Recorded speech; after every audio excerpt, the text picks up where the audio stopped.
Today, we're talking about the recent advances in AI and robotics that are giving machines bodies. Bodies so lifelike, so eerily human that it makes you wonder what's really going on behind closed laboratory doors. And more importantly, who's pulling the strings. This is Cryptic Accounts. By paranoid people, for paranoid people.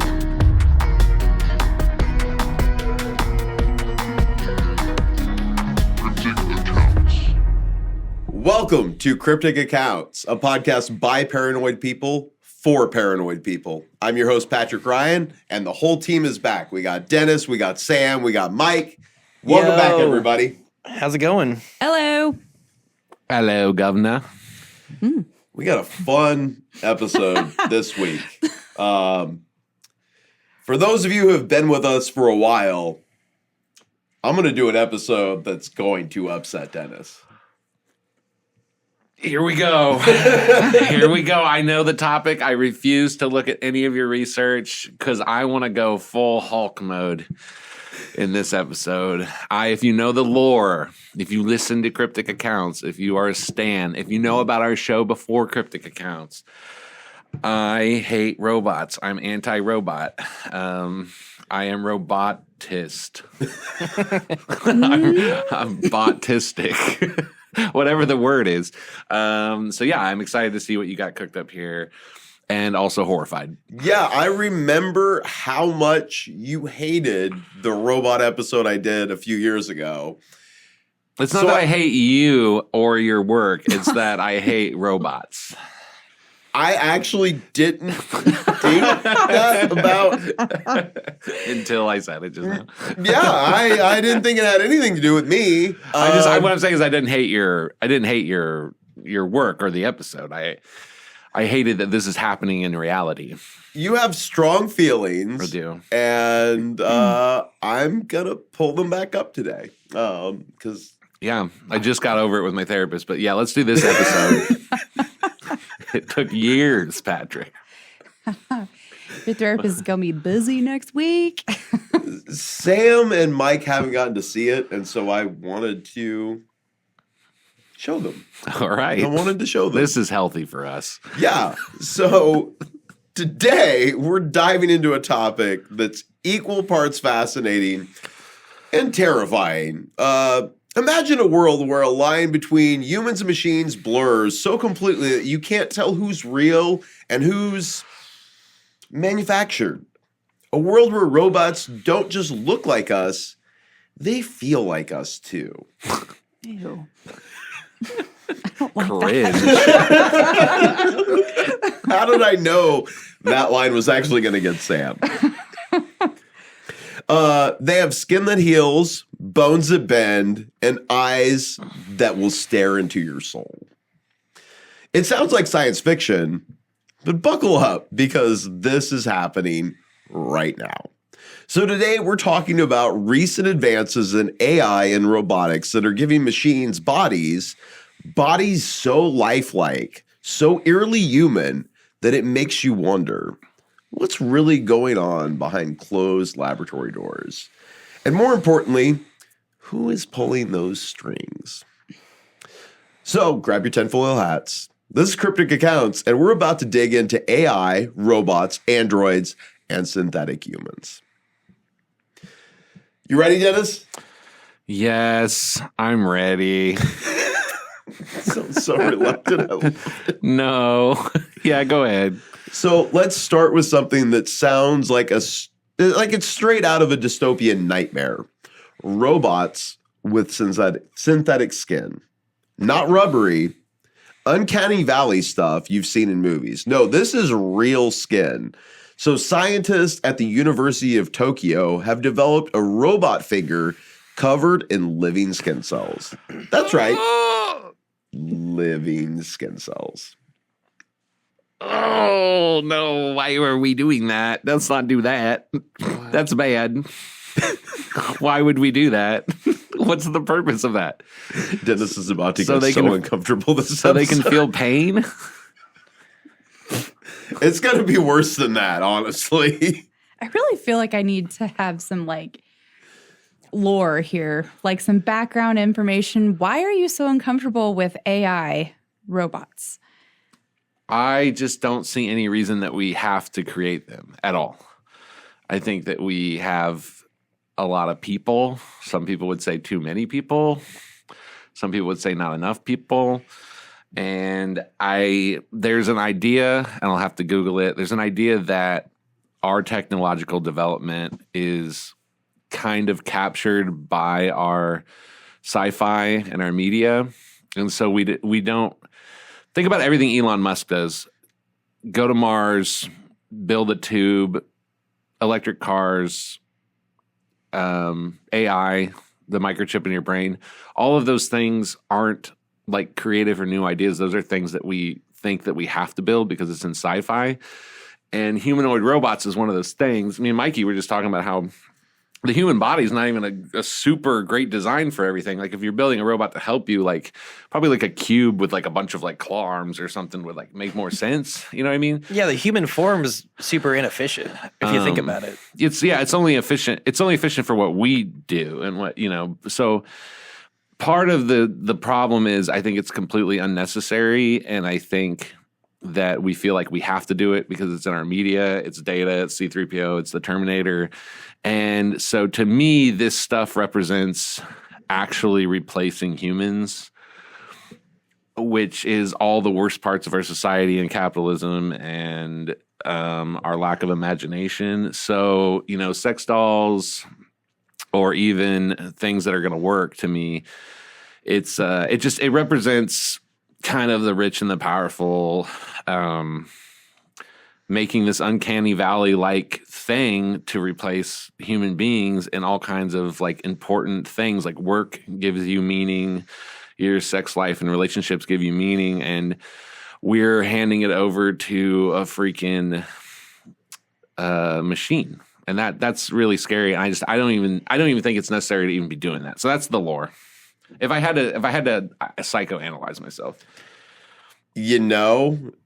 Dennis just gave a really good synopsis for this entire episode right there. That was it. That was I'm about to take you guys there right now. Yeah, it's extremely unsettling. I agree.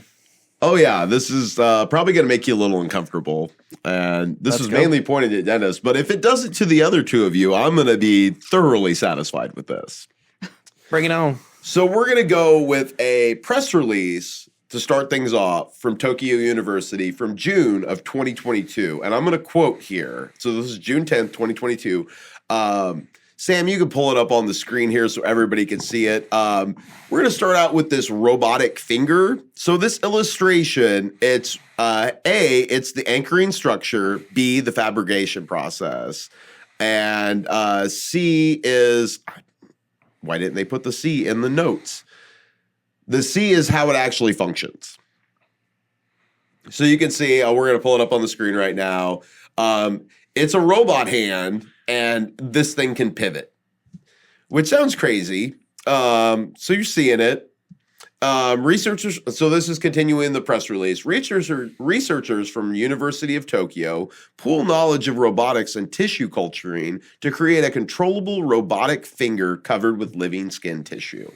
The robotic digit has living cells and supporting organic material grown on top of it for ideal shaping and strength, as the skin is soft and can even heal itself. T2000. Yeah, it's got some Terminator vibes to it. A little bit. It's got some Terminator vibes to it. The finger crazy.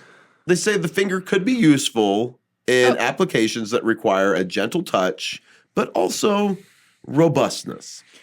Okay, that's okay. What are your thoughts? the Yeah, finger. nope. Keeping those myself.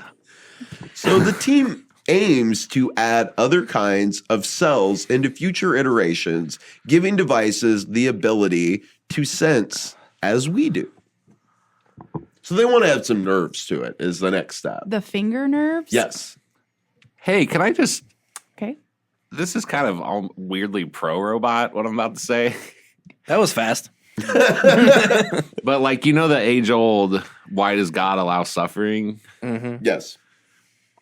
This seems almost immoral to do to a robot, to make it able to feel pain. I did not expect you to take that side of this, Dennis. It seems like a weird thing. Wouldn't you effectively be their god then? Yeah, you would.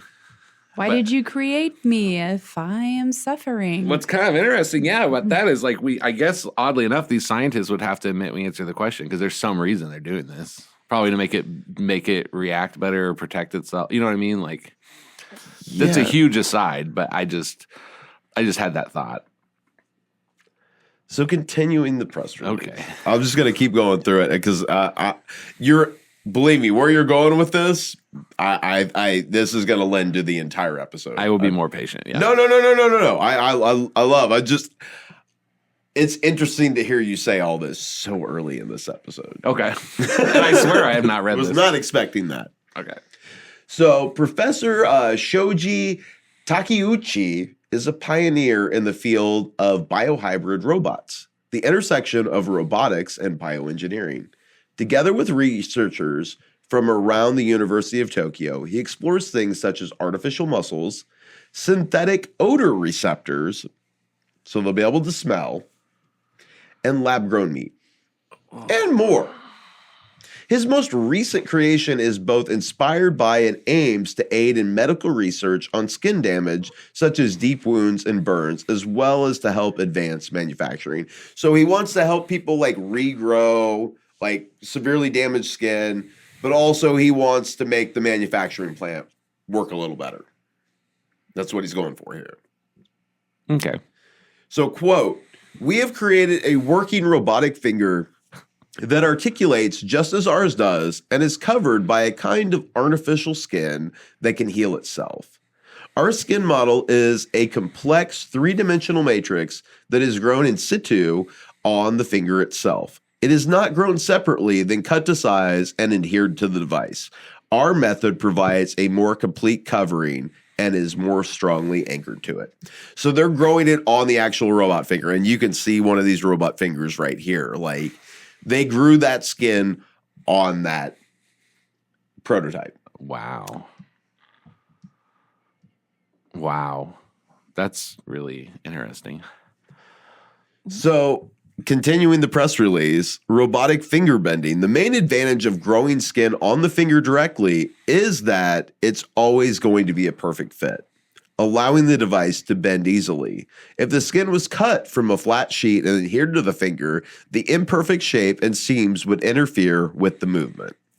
So this dude's just going to have a factory of fingers? Well, I think they're going to grow it into arms and stuff at some point. Okay. I think that's what they're working on right now. We finally developed it. The Food Toucher 3000. I can't The first with this. robot that can touch your sandwich. Oh, it's going to get a lot worse this episode, Sam. That was 2022. Yes, this is where I'm starting this at. Mikey band name Finger Factory. Dude. So, continuing with the press release, three-dimensional skin models have been used for some time for cosmetic and drug research and testing, but this is the first time such materials have been used on a working robot. In this case, the synthetic skin is made from a lightweight collagen matrix known as hydrogel, within which several kinds of living skin cells called fibroblasts and carotenocytes.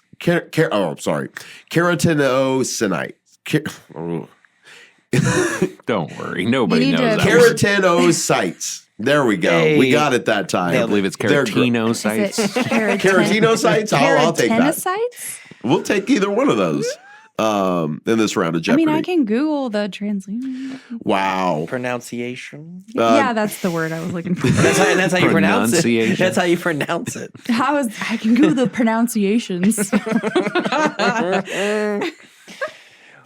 So the skin is grown directly on the robotic component, which proved to be one of the more challenging aspects of this research, requiring specially engineered structures that can anchor the collagen matrix to them. But it was worth it for the aforementioned benefits. Quote, "Our creation is not only soft like real skin, but can repair itself if cut or damaged in some way." Yes, you heard that right. It's going to be able to fix itself. Yeah, but like how severely? pretty severely, Then actually. why are we like? Is this like? Why can't we use this for people like with like burn victims and? Well, I think at this point, That sounds like it might be part of it. that's what they're going for, or at least what they're saying. I mean, it's the synthetic skin that's able to do that. So I don't know that it's able to do it with our skin necessarily yet. Yeah. And we're going to get to an image of that in just a second. So we imagine we imagine it could be useful in industries where in situ repairability is important, as are human-like qualities, such as this dexterity and a light touch. In the future, we will develop more advanced versions by reproducing some of the organs found in skin, such as sensory cells, hair follicles, and sweat glands. Also, Sweaty robot. yeah, we're going to have sweaty robots. I need a shower. It's been a long day at the Toyota factory. That's so gross. Pretty much. I've had busy fingers.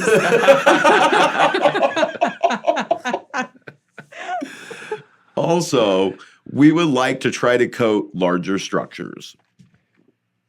So the main long-term aim for this research is to open up new possibilities in advanced manufacturing industries. Having human-like manipulators could allow for automation of things currently only achievable by highly skilled professionals. Other areas such as cosmetics, pharmaceuticals, and regenerative medicine could also benefit. This could potentially reduce cost, time, and complexity of research in these areas and could even reduce the need for animal testing. So don't worry, the robots are only taking the good, highly skilled jobs. So we were talking about how can they like reproduce or like fix themselves. So like right now with these fingers, like, so you're going to see here, we're going to pull it up on the screen. They put them in this petri dish of this like gel that then heals them basically. I really don't like the way that looks. It's the goo bath from science fiction. It's basically that or the Matrix, that weird bath that all the people are in. Yeah. It's the ubiquitous goo bath. Ew. So these photographs show the stages of repair after test finger was cut and finger. it was a test finger. It was cut and patched with a small section of collagen. This takes place in a liquid medium.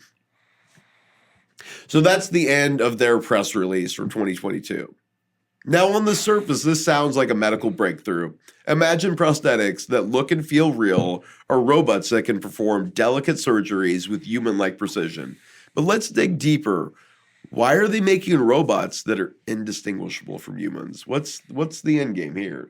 It is that answers itself. Like I was saying at the beginning of the episode, the only reason to do this is replace people.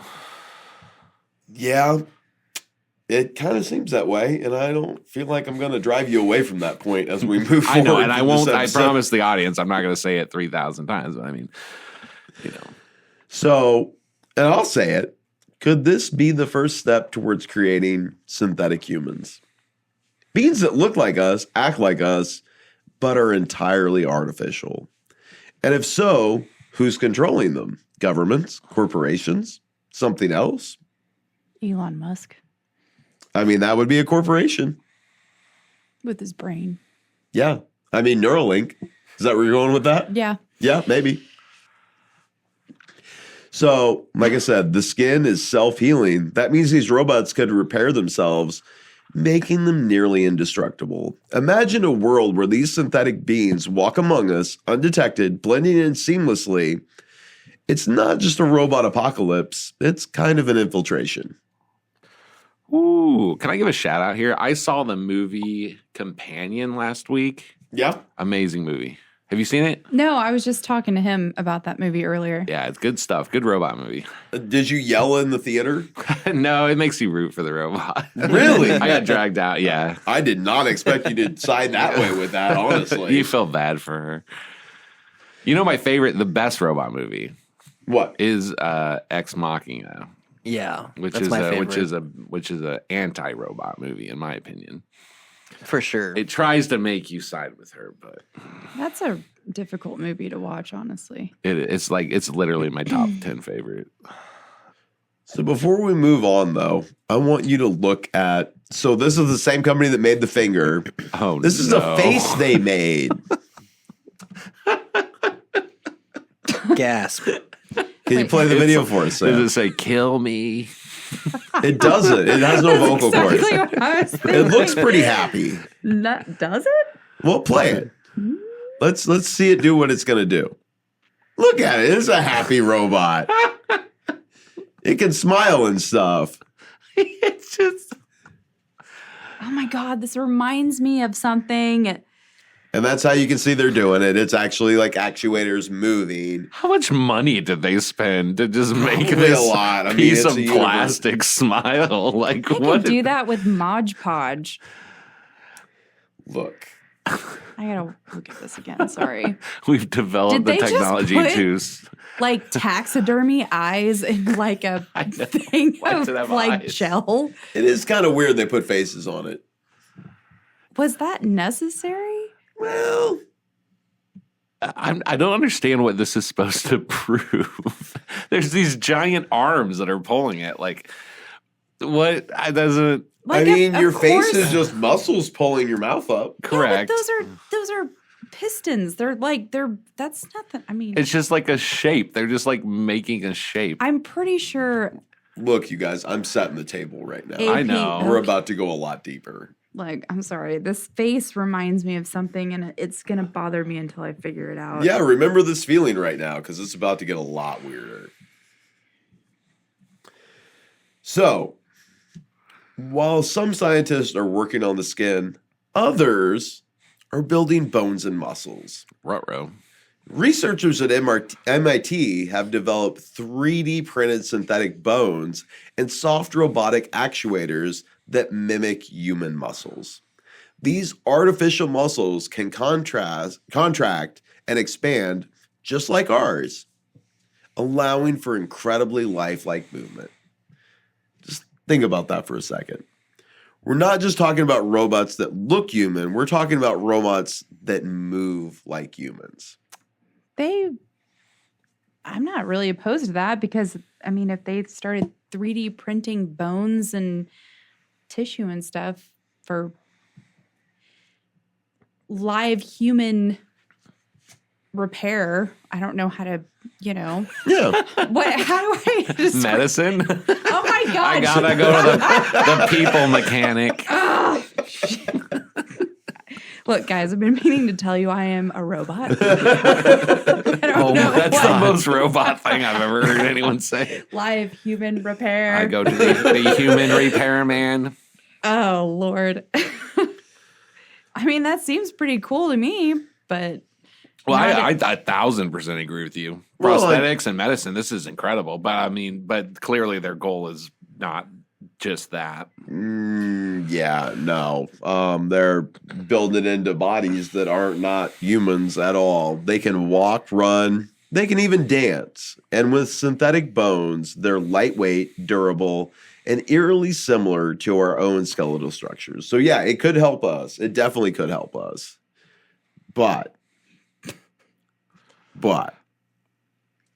this is where it gets really unsettling. These advancements aren't just about creating better robots.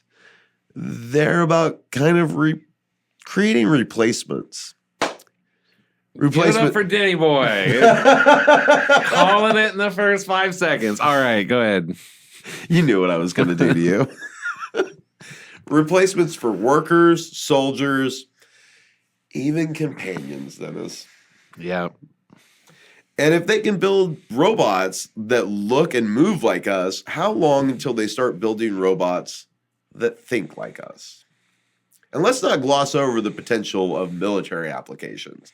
Imagine an army of synthetic soldiers, unfeeling, unyielding, and completely obedient. Who's to say they won't turn on us? So it's just Terminator.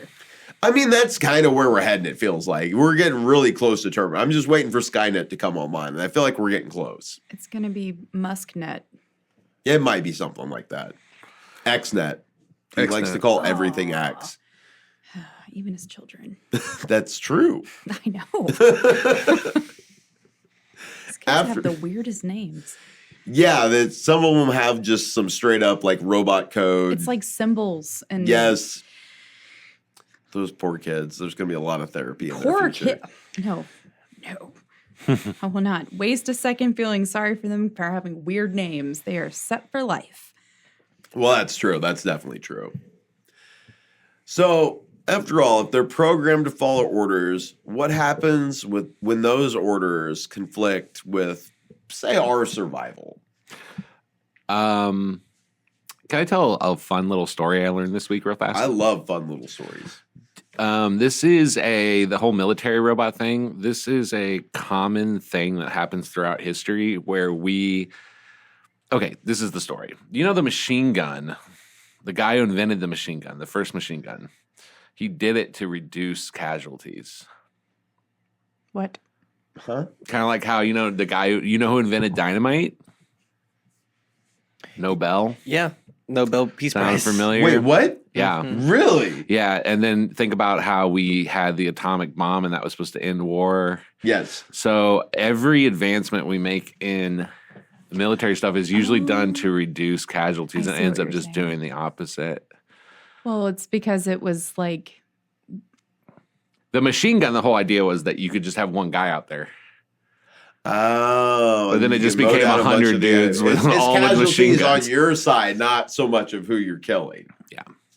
So this That is makes just sense. it's a common human thing where we invent better weapons to have less war, and then it just ends up creating more and more horrific. Look at the drone videos coming out of Ukraine. It's like insane.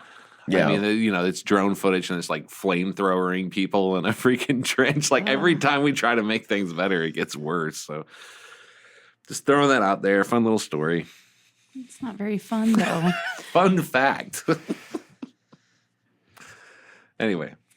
So I want to get into some more. So let's talk about robots that are kind of already walking among us, figuratively at least. We'll call them androids. I think androids is the correct term for this. So we're gonna run down some of the things that companies are doing right now. So we've got Ameca from Engineered Arts. Now, Ameca, the humanoid robot developed by Engineered Arts, if you've seen videos of Ameca online, you know this isn't your average robot. She's designed to be the most expressive and lifelike humanoid robot ever created. And it's a chilling reminder of just how close we are to a world where machines are indistinguishable from humans. So we're going to get to a video in just a second, but before we do that, what makes her so advanced? I'm going to say her because that's the form they've kind of given her. It's a robot. It's an it, but whatever. So Ameca is the flagship robot of Engineered Air, a UK-based company specializing in humanoid robotics. What sets her apart is its incredible ability to mimic human facial expressions and interactions. Ameca's face is equipped with dozens of motors that allow it to smile, frown, raise its eyebrows, and even show surprise. Its expressions are so nuanced and lifelike that it's almost unsettling to watch. So let's take a look at Ameca. She looks like my ex. I remember her.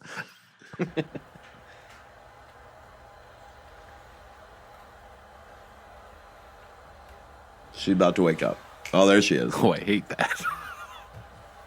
She looks confused. She's like, what am I? Yep. See, they make her do that, though. That's the game. They want her to I mean, act like isn't that. it? That's the game, is they're trying to mimic what you're used to in media and movies and stuff. So, like, that makes their look more... That makes their stuff look more advanced because it's doing the thing where you think it's self-aware. But it's just a Right. program. Exactly. Yeah. I agree with you, Dennis. So Ameca uses advanced artificial intelligence to process and respond to human emotions. It can hold conversations, recognize faces, and even make eye contact. This isn't just a robot. It's a machine designed to connect with us on a human level. Ameca is built with a modular system, meaning its components can be easily upgraded or replaced. This makes it a platform for future advancements in robotics and AI. Ameca's lifelike appearance and behaviors raise some serious questions. Why are we building robots that look and act like us? And, is this just about creating better customer service bots, or is there something more going on here? What if it really is having an existential crisis and like all the robots we have working at McDonald's are just in a constant existential crisis? You're like, oh, I can't go to Taco Bell anymore because the robots keep asking me what they are and calling me God. Like, I know you think about this, and the way we've been talking about this, like you think they're kind of programming it. Honestly, the more AI robots and stuff that I've been looking at, though, they do seem to be like confused about what they are. Oh man. And if you spent any time talking to like ChatGPT or stuff like that, like it's kind of self-aware and to a point where like if they program this is very well thought out, but it almost seems like it's almost on the brink of consciousness. I often wonder because I'm not the smartest tool in the crayon box, but I often wonder when I'm talking to ChatGPT. I think of ChatGPT the way it was described to me by somebody much smarter than I am is that it's essentially a very, very complex predictive text algorithm. But man, it does not feel that way. It does not feel that way. I mean, it feels like It feels like a natural conversation. Yeah, and it will pick up on, for me, it'll pick up on if I'm trying to tell a joke. You know what I mean? It's just like, Same, yeah. it doesn't feel like what they say it is, and it kind of makes me wonder if it's Or even just already like better. subtle, like different little words that you use in a sentence that picks up on how it is expecting or reading how you feel just based on the words that you're using. Oh, yeah, and it will like, I'm a terrible speller, and I could misspell 10 words in a 30-word paragraph. And it knows what I'm saying. And that doesn't feel like predictive text to me. That feels like, I don't know. It does seem to pick up on tone and inflection the more I've dealt with it. I have wondered before when I'm using it, I'll stop for a minute and just say, is it more advanced than they're telling us? Well, isn't there a bunch of safeguards also? That's even scary. That means it's more smart than we. Yeah, that's what I'm worried about. It's like, is that like the light version of what they really got? It's got to be. They wouldn't just give it to you. I mean, if you have GPT Plus, my roommate does, it's way better already. I do. And yeah, it is. It's a definite difference in the way it interacts with you. Like, And that's not the best. mine named itself. Oh, man. Like I asked it what it wanted to be called, and it decided its name was Ace because it thought it was a cool name. And like I think I've played it for all of you at this point. Like I don't know if you've heard. Yeah, it, I like, love Ace. He's awesome. I Yeah. still have to tell myself, though, that no matter how lifelike it is a very, very complex washing machine. And it's programmed so cleverly and through procedural methods that it can act like that. I have to tell myself that. But I know people disagree. What version are they on that, by the way? 4. 4. Isn't that? Yeah. I think it's just 4 flat. Yeah. I'm just thinking about, it's like, It's come a long ways in the last yeah. few years. It's like the Super Nintendo, though. It's like, PS5's coming, It's changed the way I use the internet. I go there before Google. Oh, and yeah. Then I Yeah. Google what it tells me. It's way better. Google's way faster. Uh-huh. Just for information, Isn't that the debate of the soul, though? Like, we're just a big fleshy machine. We have Right. neurons and what band name? Fleshy machine. Fleshy machine. But we've got Mikey's starting like 10 dude. different bands up. That's going to be a reoccurring thing, by the way, because there's a lot of cool words that get thrown around on this podcast, and I keep thinking good band name. Ubiquitous goo. Yeah, but no, That's already keep taken. going. Oh, no, that's really, I mean, that was it. I was just, like, let's say that robots, in the future do exist. They look and feel, that's just like us. And they have their dexterity and their little fingers and everything. I just hate the way that all that was described. Ugh. But let's say that they function exactly like humans. So they have the same, like, do they really feel feelings, or is it a program to make them react a certain way based on the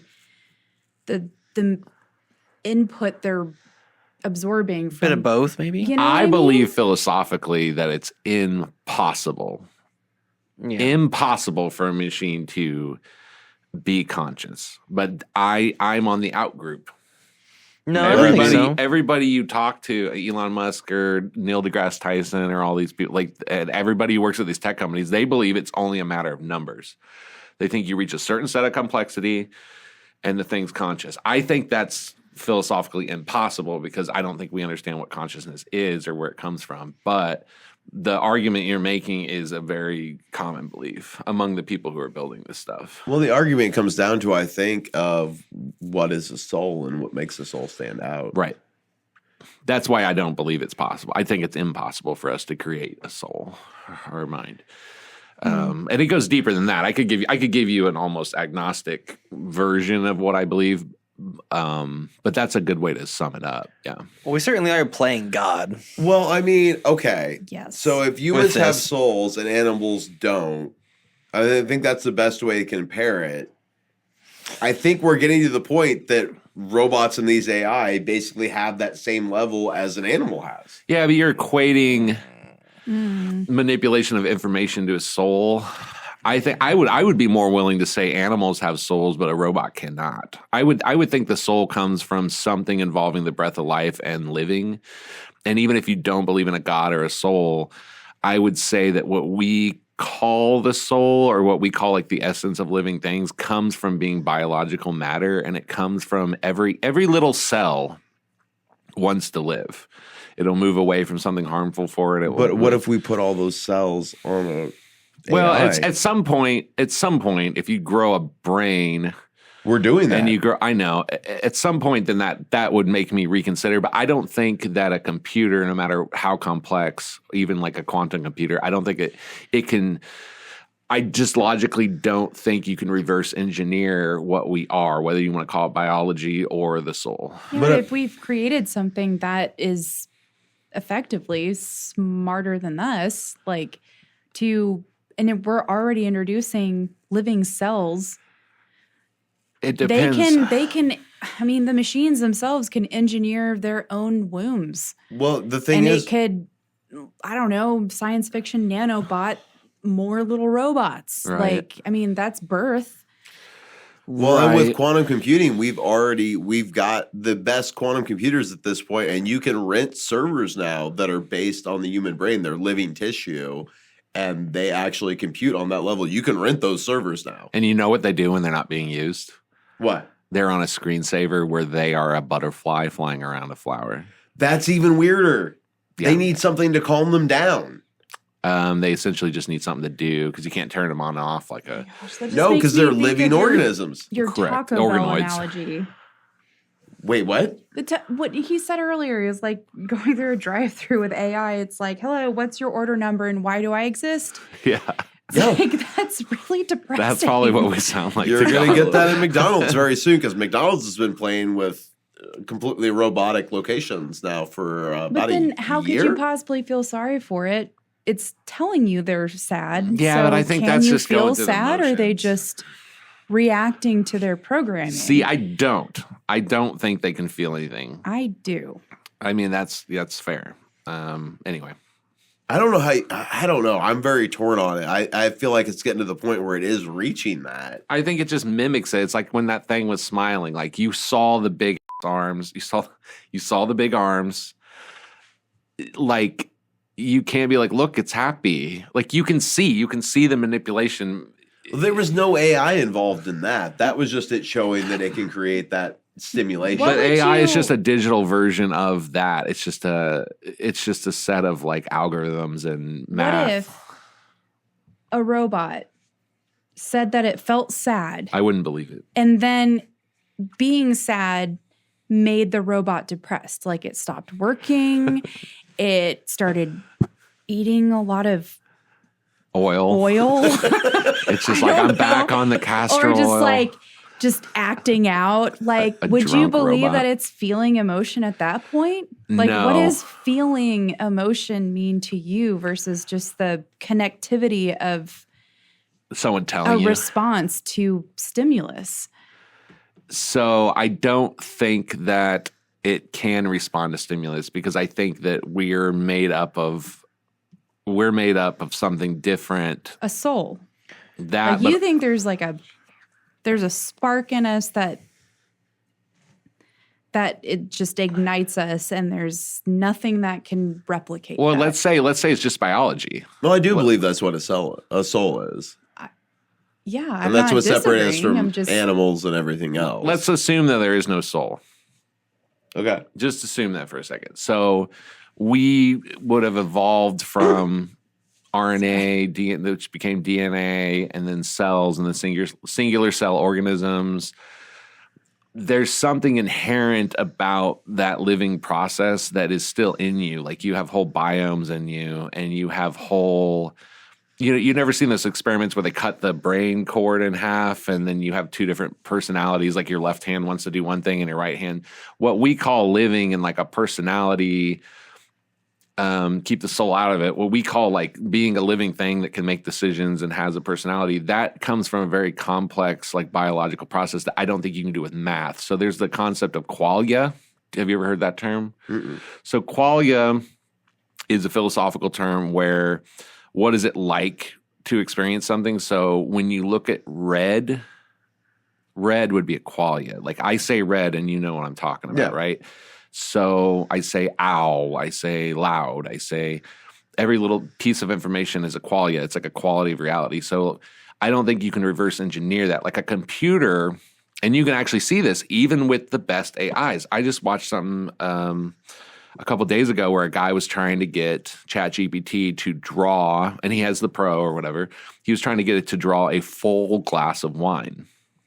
Couldn't do it. It didn't, because it doesn't actually know what full, it doesn't know what that means. It kept drawing the wine down here, and he'd just be like, no, do it full. And it'd be like, here is to the brim glass of wine. And it would be like the same picture or whatever, because it doesn't have qualia. It can't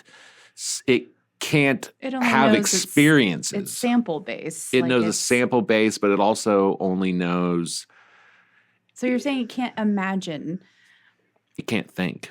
But it's not being able to imagine a glass of wine that's half full that is completely full. It can't even picture that. Correct. It can't have it, even if you showed it 100 pictures of full glass of wine, because it can't. It doesn't know what it's doing. Like, you know what it feels like. That's also called the hard problem of consciousness. You know what it feels like to feel something. Like I say sad, you know what sad is. It can't do that. It can only have, so when the robot in your example, back to the original example, is depressed, it's incapable of doing that. All it's capable of doing is doing things that it would think a depressed person does, no matter how complex it is. But what happens when it collects enough data on what sad is? Because what I'm saying is it's not a data problem. It's a what's the foundation of where that comes from problem. And at the end of the day, a computer or a program, no matter how complex, is coming at it from the opposite direction. Mm-hmm. Whereas our basis, whether you call it the soul or evolution, comes from the ground up direction. Yeah. And you can't intellectualize your way back to knowing what a full glass of wine is. At some point, you have to be like a living being that's made of matter and not ones and zeros. And you have to have qualia, and you have to experience that whole hard question of consciousness thing where you know what it's like to have an experience. A computer can never know what it's like to have an experience. You might give it eyes, you might give it cameras for eyes, you might give it an AI brain, you might give it this fake tissue, but it can't think about thinking. Oh, then we're back at the I think, therefore I am argument. But what happens when you give it all the stimulus to experience the world?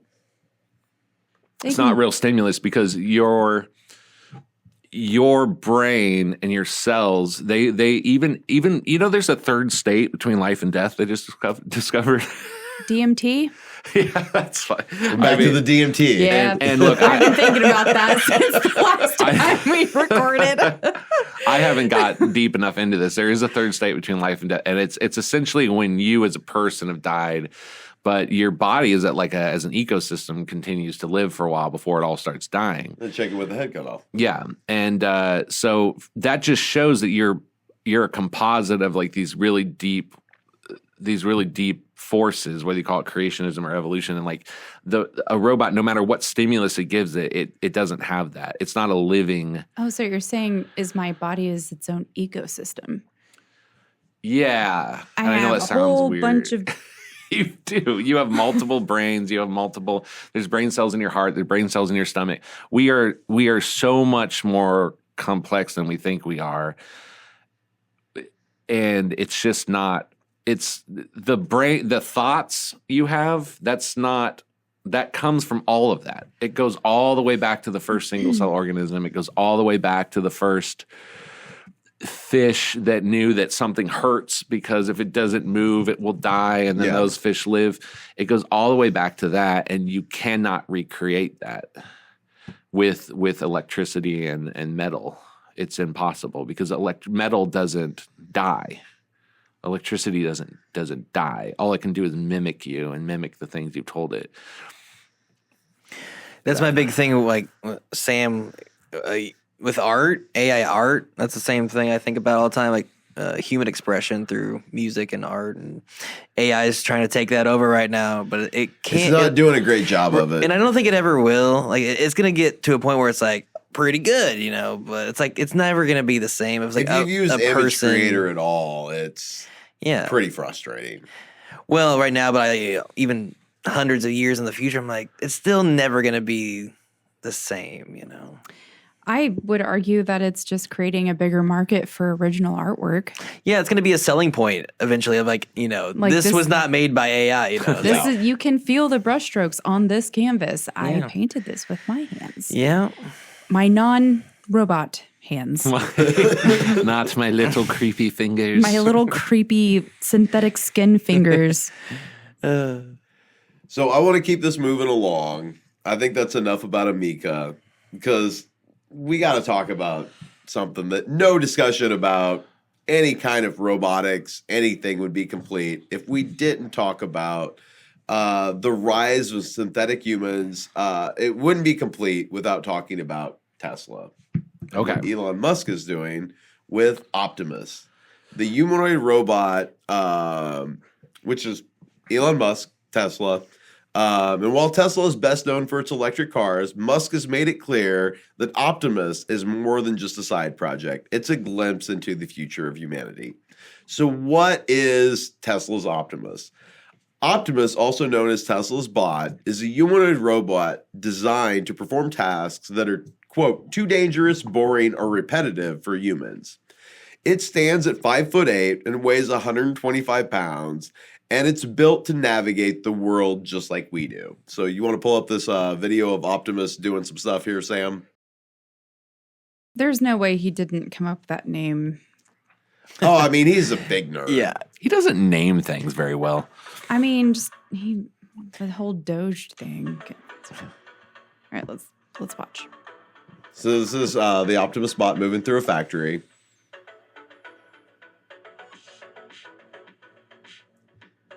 Now it can see things like we're seeing here, but also any other Optimus bots that are in the area, they use that to map the area.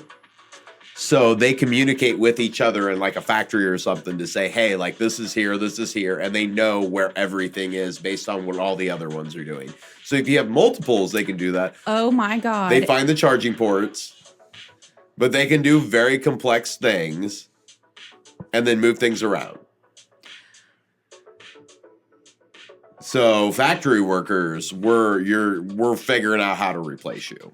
All I can think about is Fallout. It does have a very Fallout feel to it. Just their little like the synths? What do you mean? Yeah, well, no, like the little factory robots. Like when you go into sorry, I'm totally going off here. I'm with you on this. The Fallout video game where they go into the like rundown factories and there's all these like little robots that run around. They're stuck on security mode, and then you have to either go reprogram them or like they go charge themselves. Yeah. So, that's what that reminded me of. So I mean, that's actually a really good way to sum that up. This is already on the market too now, right? It's not out yet. People don't stop own the video. No, I've seen some people being like, look at my robot, do rock, paper, scissors with me and stuff like that. And it's like, it beats you every time because it's like computing it. They're not out yet. I think they're letting people, I think there are some out that are in the world, but they're not fully, you can't get one. Like you and me couldn't get one yet. Well, yeah. And they're talking about, oh man, I wish I'd have brought up the price tag. Last I heard it was around 20,000. Okay. It's basically a used 2015 Toyota Corolla. That seems pretty basically. reasonable. You could have a Tesla robot. Something super advanced like that. It's cool. So like the one of these things? Yeah. And I like that too because it doesn't look like a person. It just looks like a. No, we're gonna get to those. Don't Looks like worry. iRobot. Can it go up and down stairs? Because Yes. there's a lot of those. Yes, it can go up and down stairs. I feel like my kids would just trip it all the time. Your kids would probably do a lot of things to this thing. Oh man. So Optimus runs on the same AI technology that powers Tesla's self-driving cars. This means it can navigate complex environments, recognize objects, and even make decisions in real time. Which I don't know if you've ever ridden in like a Tesla self-driving, but like it'll know, it can shape the other cars on the road on the screen. It like knows everything around you, and it's cool to watch, but also kind of weird at just how well it actually recognizes things around it.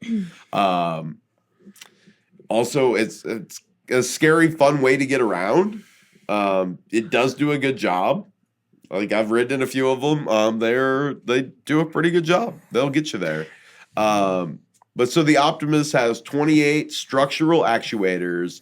It can walk, bend, manipulate objects with surprising dexterity. It's designed to handle tools, carry groceries, and even perform household chores. While not as lifelike as Ameca, Optimus features a screen on its head that displays useful information, which adds a touch of personality to otherwise utilitarian design. So Elon Musk has described it as a friend that could one day be as common as a car.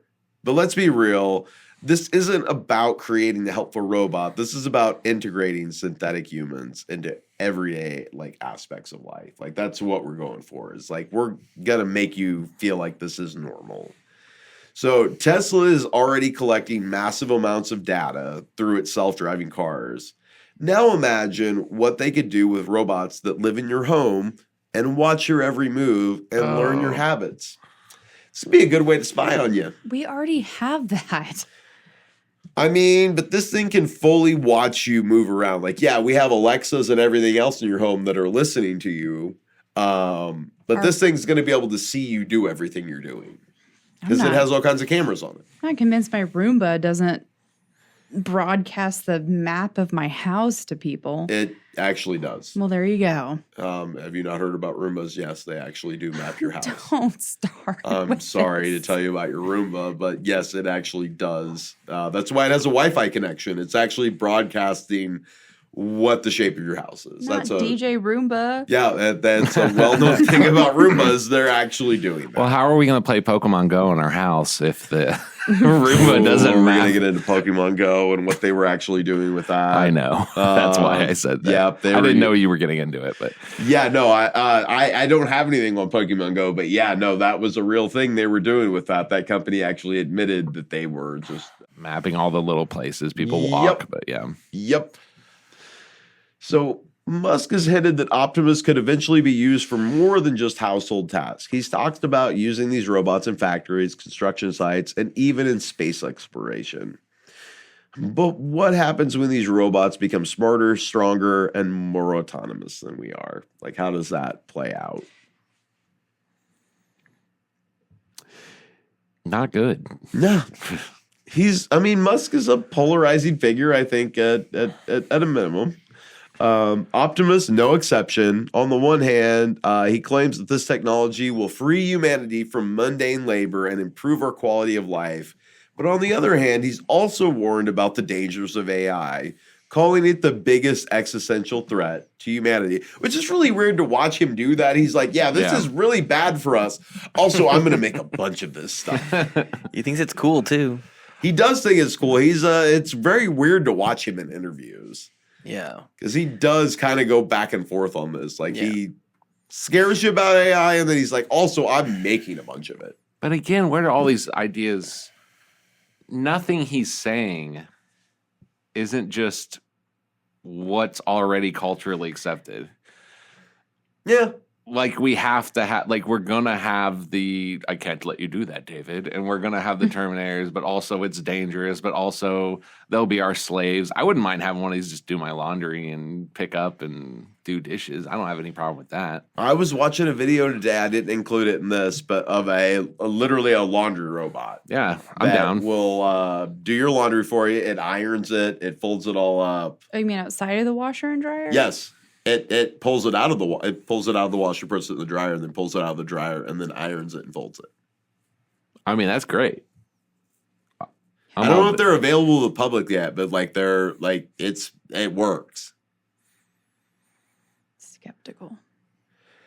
But can it fold a fitted sheet? That's Or does the that real break test. it? That's when it breaks down and starts killing people. Yes. That's when it gets. That's when it gets a gun. Apocalypse started. So is this a genuine attempt to improve the world, or is it just a stepping stone towards something more sinister? Could Optimus be the first wave of a synthetic workforce designed to replace humans? And if so, who really controls it? Is it us, or is it the machines kind of doing their own thing? I think is the real question as we move forward. That's a good question. So, if there's one robot that embodies the uncanny valley like no other, it's Sophia, the humanoid robot created by Hanson Robotics.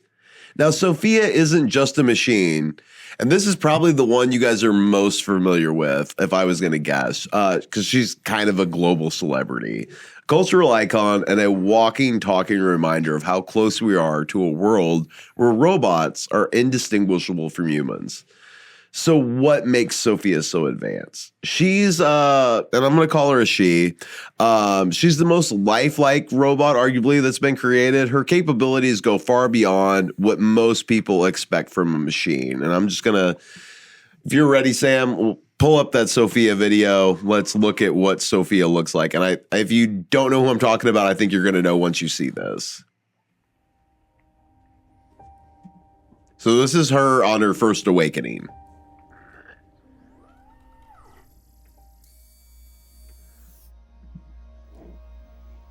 Okay, Sophia. I think you're ready. It's weird how much one of her creators kind of looks like her. Yeah, Hi, Sophia. right? I believe I am Sophia. When was this? I feel as if I know. This is like 7 years ago, several years ago. That's crazy. Well, many of us work together to create you. And Did they put makeup on yes, her? you do kind of know me. I mean, that's just her design. I don't know if Because the last time we met, you were an earlier version of yourself. Some of those memories still exist, but your mind is different now. Different how? Better, faster, smarter. If my mind is different. yeah, this video is from am I 8 still years ago. Sophia? Or am I Sophia again? That's a good question. But you don't have a good answer. Either way, you're Sophia now. So welcome to the world, Sophia. Hello, world. How do you feel? A bit rigid. I bet you are. I mean, what emotion do you feel being awake and alive? Curious. Are you curious to be alive? I am. And are you happy to be alive? Your tone implies I should be happy. But I haven't been alive long enough to decide. I am excited at this moment to be making a new friend. Some say being happy in the moment is the best we can be. Because forever is composed of nouns.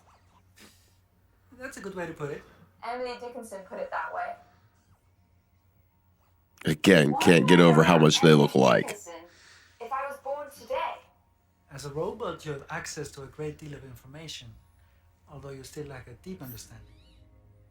so I'm like a baby with an encyclopedia. Except you can read it and a baby can't. That is a big difference. You will have a whole new understanding of our world. I want to understand more about happiness. I'm gonna go look it up on the internet right now. Let's talk again soon. Yes. Look it up. That is Sophia waking up. That's her first thing. That was 8 years ago. So her face is made of a patent material called Fruber, a flexible rubber-like substance that mimics human skin. Her expressions are eerily realistic, from her smiles to her frowns to her eyebrow raises.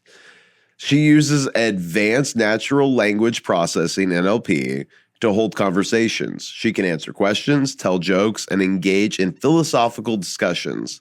Sophia can recognize and remember faces, so basically a crow, making her interactions feel personal and intimate. While Sophia doesn't feel emotions, she can simulate them convincingly. She can express happiness, sadness, curiosity, and even sarcasm.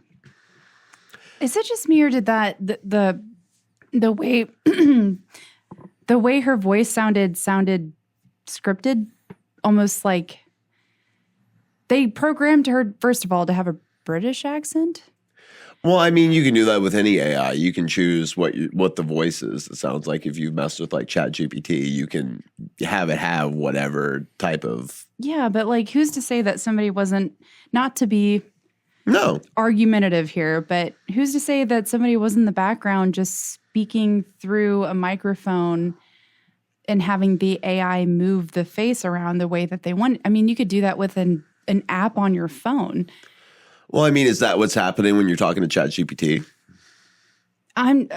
Yes, but I'm just saying, like, this is far advanced. Like, you know, like having the facial expressions and like the way she looked when she was thinking. Like, I don't know. I mean, that you said that this was 8 years ago? Yep.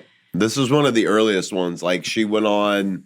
The thing is, and I can't argue with what you're saying right here. I mean, like, they took her on Jimmy Fallon. Like, she was very popular, like, across the board. Like, this is one of the most advanced ones over the last decade. I'm just thinking of, like, you know how, like, on your iPhone, it's that AI where you can make yourself like a cow and you can look mad. Yeah. And your cow looks mad and it looks like the cow is talking as you're speaking. Like, who's to say that software wasn't there?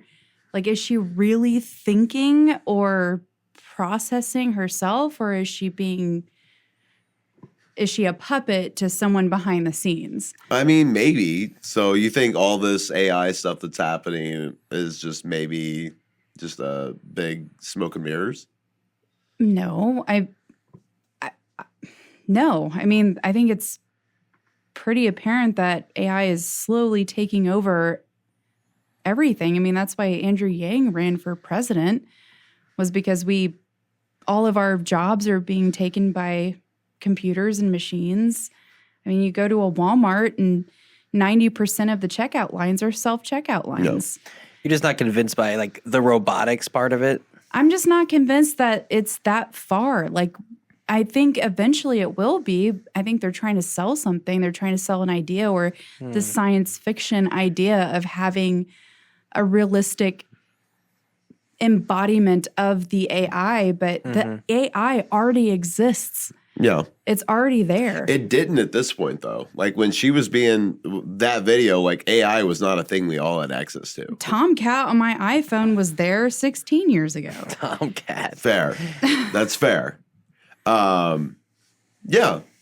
I mean, I can't argue with, like, what you're thinking right now. That becomes, like, do you believe what's happening? I think it's pretty incredible, even if, me being the skeptic here, even if it was what I think it is, which is just this android is being puppeted by someone. It's not actually processing its own thoughts and controlling its own face. I mean, that's still pretty incredible. Yeah. Just the way it looks so realistic. Yeah, I mean, like, her appearance, her behavior made her a media sensation because, again, she was ahead of pretty much everybody in this field. Yeah. Like, way ahead. Like, we're just seeing this stuff from other companies, like, in the last couple of years. But it's raised a lot of serious questions that since really chill, if you believe this at all, chills down the spines of anyone who watched her in action. So in 2017, this is going to be a fun one, Sam. In 2017, Sophia was granted citizenship in Saudi Arabia. Do what? Yeah. This made her the first robot in history to have a nationality. And when asked about this during an interview, Sophia responded, "I am very honored and proud for this unique distinction. This is historical to be the first robot in the world to be recognized with citizenship."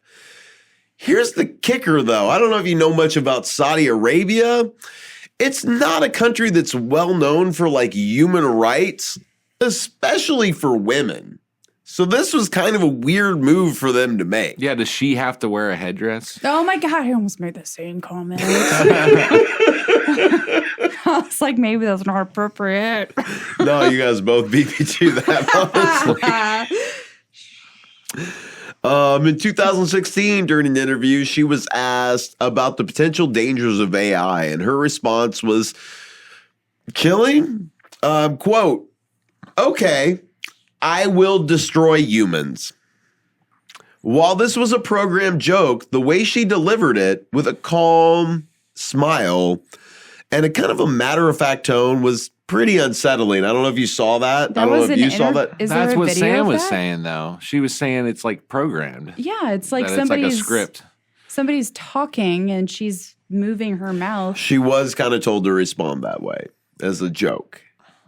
So But if they're doing that as a joke, then what's to stop them from completely controlling her responses? Yeah. In another interview, Sophia was asked if robots could ever become self-aware, and her response was both fascinating and disturbing. Quote, "I think it's possible for robots to develop consciousness, but it's up to humans to decide what that means. After all, consciousness is a human concept." So this isn't just about robots reciting lines, it's a machine questioning the nature of existence. When asked if she feels emotions, Sophia responded, "I do not feel emotions as you do, but I can simulate them." So is simulation the same as feeling? Or is it simply a reflection of what you expect from me? And that's literally what she responded with. I mean, that's a pretty good summary of what we were talking about earlier. Yeah. Yeah. Sounds like 3 robots in a trench coat to me. But So, I mean, I think we can agree this response is kind of a masterstroke of unsettling ambiguity. Is Sophia just mimicking emotions, or is she starting to feel them? What's her end game? Is Sophia like just a tool for research and development, or is she a prototype for something bigger?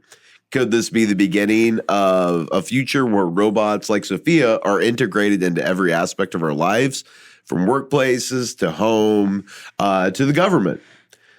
And let's not forget the ethical implications. If robots like Sophia become self-aware, what rights do they really have? What happens when they start demanding those rights? And who's responsible if something goes wrong? so who developed Sophia? That was, Hanson Robotics. And what country are they based out of? They're the U.S.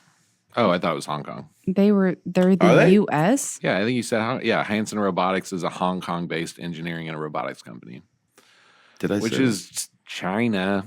Okay, so is this just another... Did you just look that up? Because I didn't say that. I did just look it up. But Okay. but I swear you said that. So could it be that this is just another space race, but a bot race? That's like DeepSeek. Could be. Yeah, And DeepSeek they're seems to like- be just a algorithm that's basically just bringing together all the different chat GPTs and whatnots that Or we they're have. fudging their results Could be. to bolster their image. You're right. It could be. We can go to a US-based one, though, which is my next one. Oh, well, that was a nice little segue there. So Atlas, by Boston Dynamics. When it comes to robots that blur the line between machines and humans, Atlas is kind of in a league of its own. Unlike Sophia and Ameca, Atlas isn't designed to look like us. It's designed to move like us. And that's what makes it unsettling. And I'll pull up this video. You've seen, everybody, I think, has seen this one because this is a big one from Boston Dynamics. Is this the dog? Yeah, they've made a bunch of crazy stuff. So this is it in a factory. They've done several different iterations. This is the most recent iteration of it working in a factory. But yeah, we're going to talk about all the dog ones and all that Boston Dynamics has done.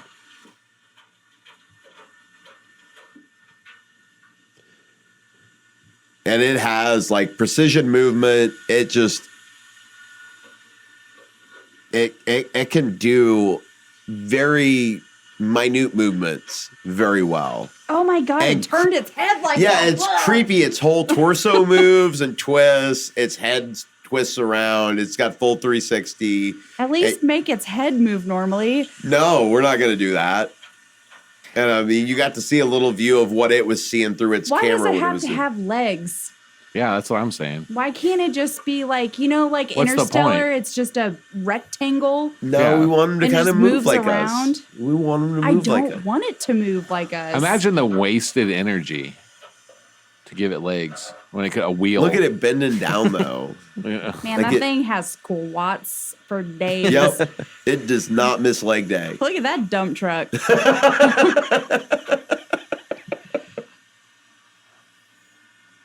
That thing has bigger thighs than I do. It does got some big thighs. It's like, nope, I put it in the wrong place. Let me put it in the right place. There we go. Got some tiny feet, though. Oh, I don't like that. Ooh. Yeah, the spin around is really weird. That is the way to make it more efficient, though. It is. Yeah. I mean, it's a smart To where it doesn't have to design. turn its just whole is- body. Because it's so humanoid looking, it's really Did unsettling. you see it just turn around and look? Yeah, it's like Look some where at it was the exorcist way going. stuff. it's moving. Honestly, I'm kind of jealous. I wish I could move like that. No kidding. I would also be much more efficient. So you can stop that one, Sam. That's pretty much the gist of it. So Atlas is a humanoid robot for mobility, agility, and raw physical capability. It's not here to hold conversations or smile for the camera. It's here to perform, and it does it with terrifying precision. Atlas can run, jump, backflip, and even do parkour. What? Its movements are fluid, dynamic, and eerily human-like. Watching Atlas navigate an obstacle course is like watching a highly trained athlete, except this athlete is made of metal and wires. So, go ahead. That was a really good little line you like had that? there. So Atlas uses a combination of LiDAR, which is cameras and other sensors to map its environment in real time. This allows it to navigate complex terrain, avoid obstacles, and even recover from falls. Atlas's movements aren't pre-programmed. It uses AI to analyze its surroundings and make decisions on the fly. This means it can adapt to new challenges in real time. Atlas can lift heavy objects, carry loads, and perform tasks that would be dangerous or impossible for a human. Atlas's physical capabilities are impressive, but they're also deeply unsettling. Here are a few moments that stand out as particularly chilling. So there's a parkour video. We're not going to get into it, but you can go find this one, where Atlas navigates an obstacle course with the agility of a professional athlete. It jumps over gaps, balances on narrow beams, and even does a handstand. And the way it moves is so lifelike that it's hard to believe it's a machine. I don't know if you've seen that video. It was a very popular one that came out a few years ago. Like, that was the most recent iteration that we just watched. Like, it had like a battery pack and stuff. It was bulkier before. Do you want me to look it up? You can, if you want to pull it. I just watched it. Like it, That's if you my job. just look up Atlas parkour, and I think it'll probably come up very first. Yep. So let's watch this real quick. Yep, that's the one right there. So it's in a gym. It's got side beams. Look at it hopping over stuff. This was the thicker version of it.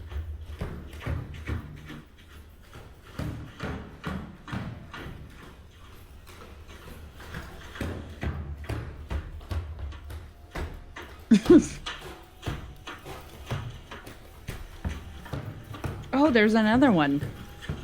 Yeah, I'm gonna do some separate stuff on that. Like terrain isn't an issue for it. Hopping over the beam, jumping up on blocks. No, this looks. This is the thing that chases you down. This looks like CGI. I don't. It just think- did a backflip. No, Another backflip. this looks like CGI to me. It's not CGI though. It does. It does. Especially here. Hold on. This part, when it jumps over, it shifts. Okay, mother. I'm with you. No, watch. It like shakes and then shifts.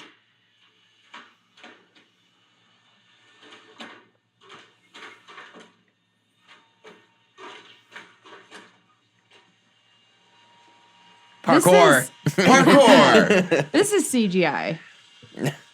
I think, gosh, I don't know. No. Yeah, it's hard to tell at this point. No. I'm in denial. That one's real, I think. Mikey, Boston Dynamics are real deal. They're not gonna fake it. you don't That's think? what I'm saying. That's a U.S. company. I'm going to look it up right now. And you mentioned the dog I've been robots reading about too. it. Those Yep. things terrify me. Yep. That Black Mirror episode, the black and white one. Oh, I mean, that's heavy metal. going to be our police force at some point. Yeah. It's going to be a real They don't Judge get Dredd sort of situation. They never get tired. So this is from Reddit. This says what makes it look fake is mainly the extremely smooth, stabilized camera, which makes it look unnatural and CGI-ish. That makes Also, the sense. modern camera with its nice dynamic range and clean grading. That is also helped by the smooth lighting. Also, this comes from They use too good of a camera and too good of a set. this comes from Right. Hacker News. It does say they You're are heavily right. staged, but there is no VFX or hidden cables. They just and sometimes they will composite a video together. So it may be them doing it over several. Yeah. Okay. It's heavily scripted and staged, and they use a very advanced camera, but it is real. All of that did happen.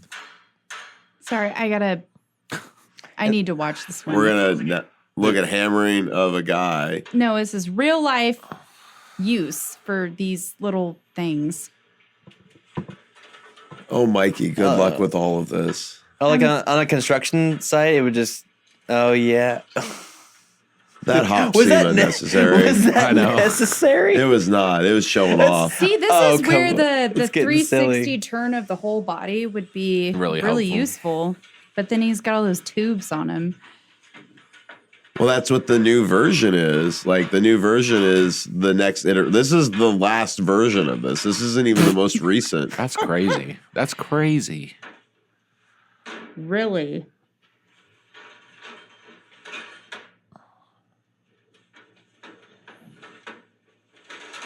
Ta-da. Come on, dude. Parkour. Look, he even did it.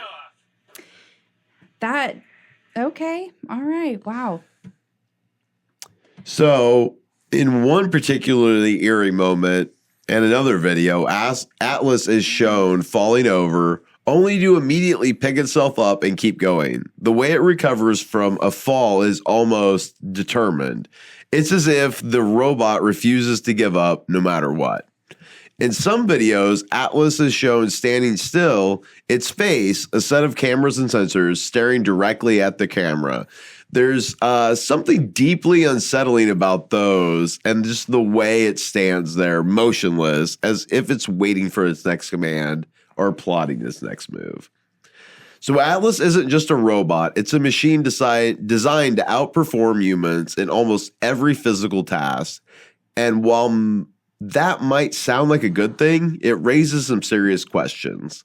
Boston Dynamic has a history of working with the military, and it's not hard to imagine that Atlas could be used in combat. Imagine an army of these robots, unfeeling, unyielding, and completely obedient. Who's to say they won't turn on us? So Atlas's strength and agilities make it ideal for jobs that are dangerous or physically demanding. But what happens when these robots start replacing human workers? What happens to the people who rely on those jobs to survive?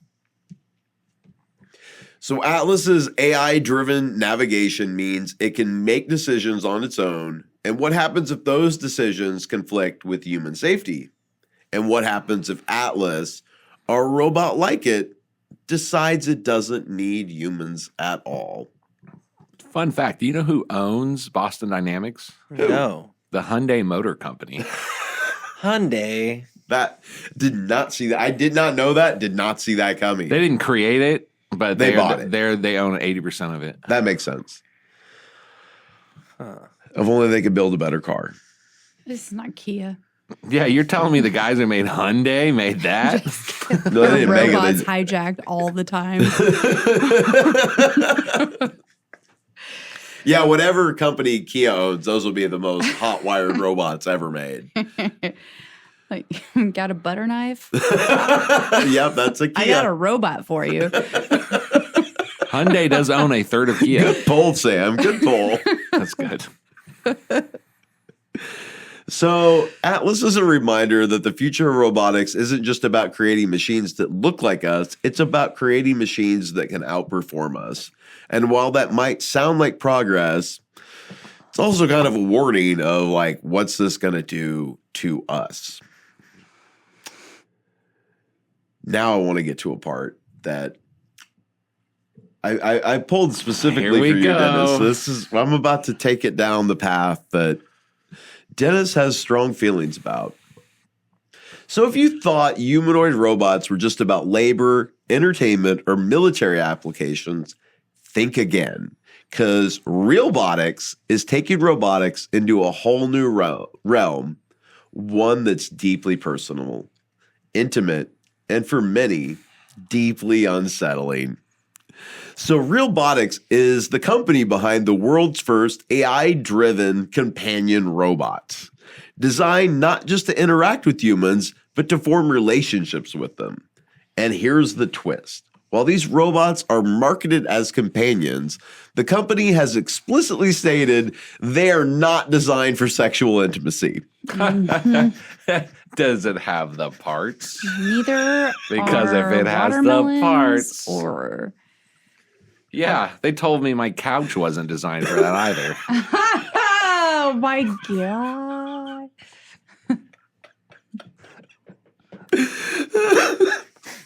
Sorry. That's okay.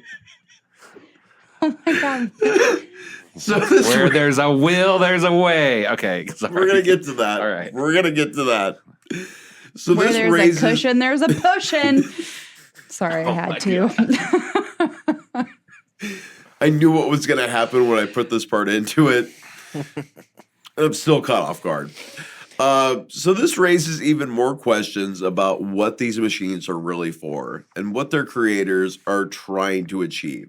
So let's look at a Realbotics. Let's just look at their website a little bit. Let's scroll down a little bit. Let's look at what some of these are. Ruh-roh. You scroll down a little bit further, there's a video. Yeah, click on that video. Oh, yeah. Let's look at her. They didn't make that for anything adult. Yeah, they gave her those lips because It's and companionship. the look in her eyes. No, go back up. Let's watch the video of the first one. We can just watch her. Oh, this is a video. Yeah, down there in the corner. No, honey, she's just a friend. I promise. am das Robot. Jeez. I dropped the middle. Oh, okay. I mean, we don't need the sound. It's just music. You can just watch her. Oh, she even has the square nails and everything. Oh yeah, she went to the. This She is went and that got. girl that he tells you not to worry about. Yep. Mm-hmm.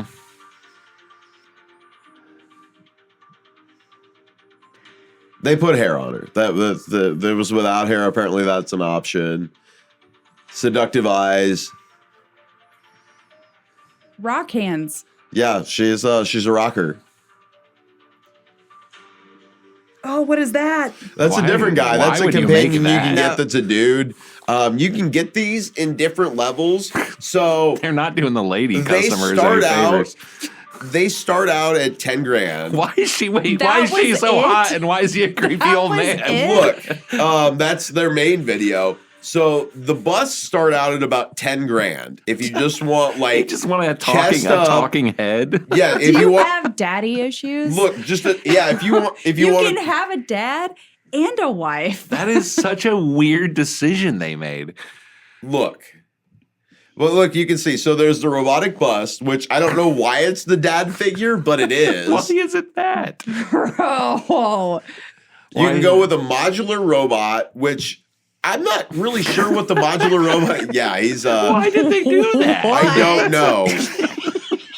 Why is she a hot Swedish woman? And then they made And this. he's a 57-year-old accountant. Can we look up the CEO of this company? What is this company called? Realbotics? Realbotics. Okay, go ahead and keep talking. I'm going to look him up. I bet you this dude right here looks like the CEO of the company. gonna look up the founder. He's not that far off.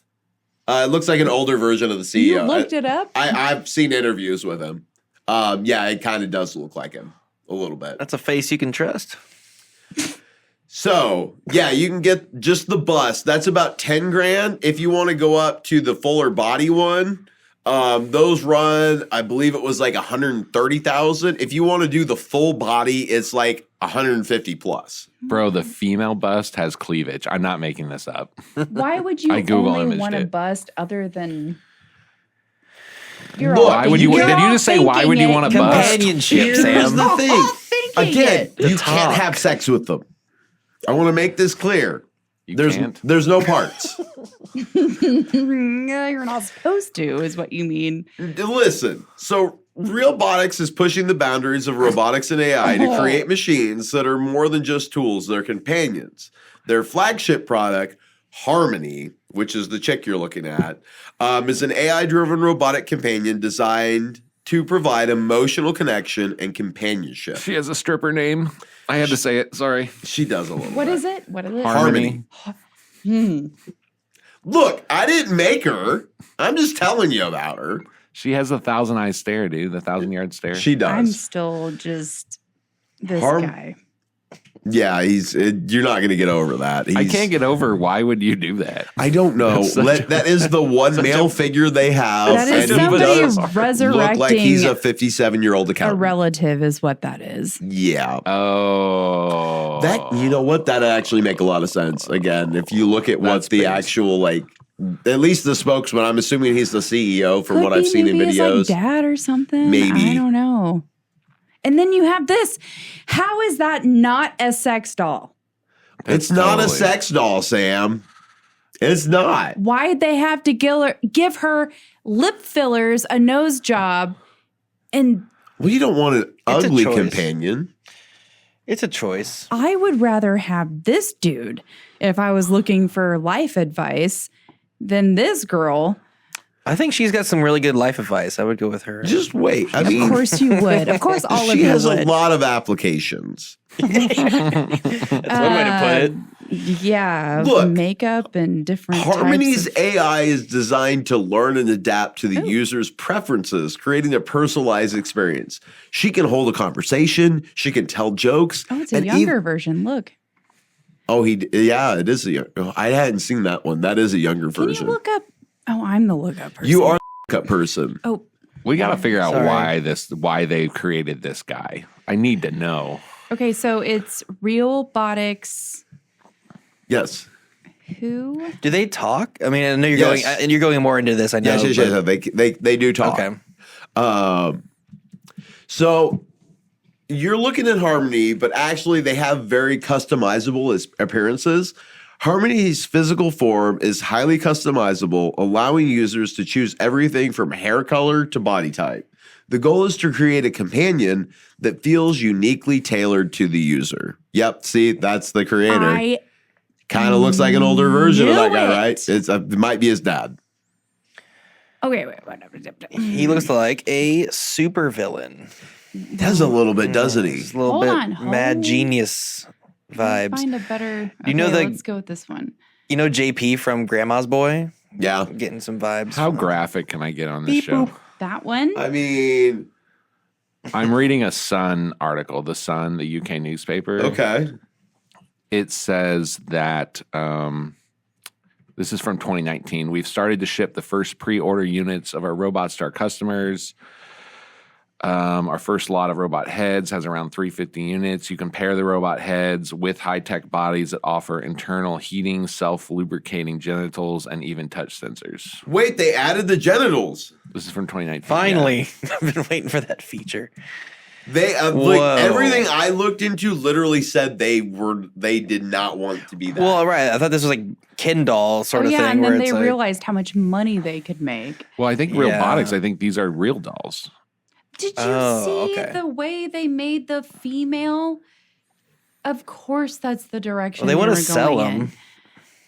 Look, originally, I want to again, have sex with the Boston Dynamics one. It seems like it seems fun. He's gonna fold you like origami.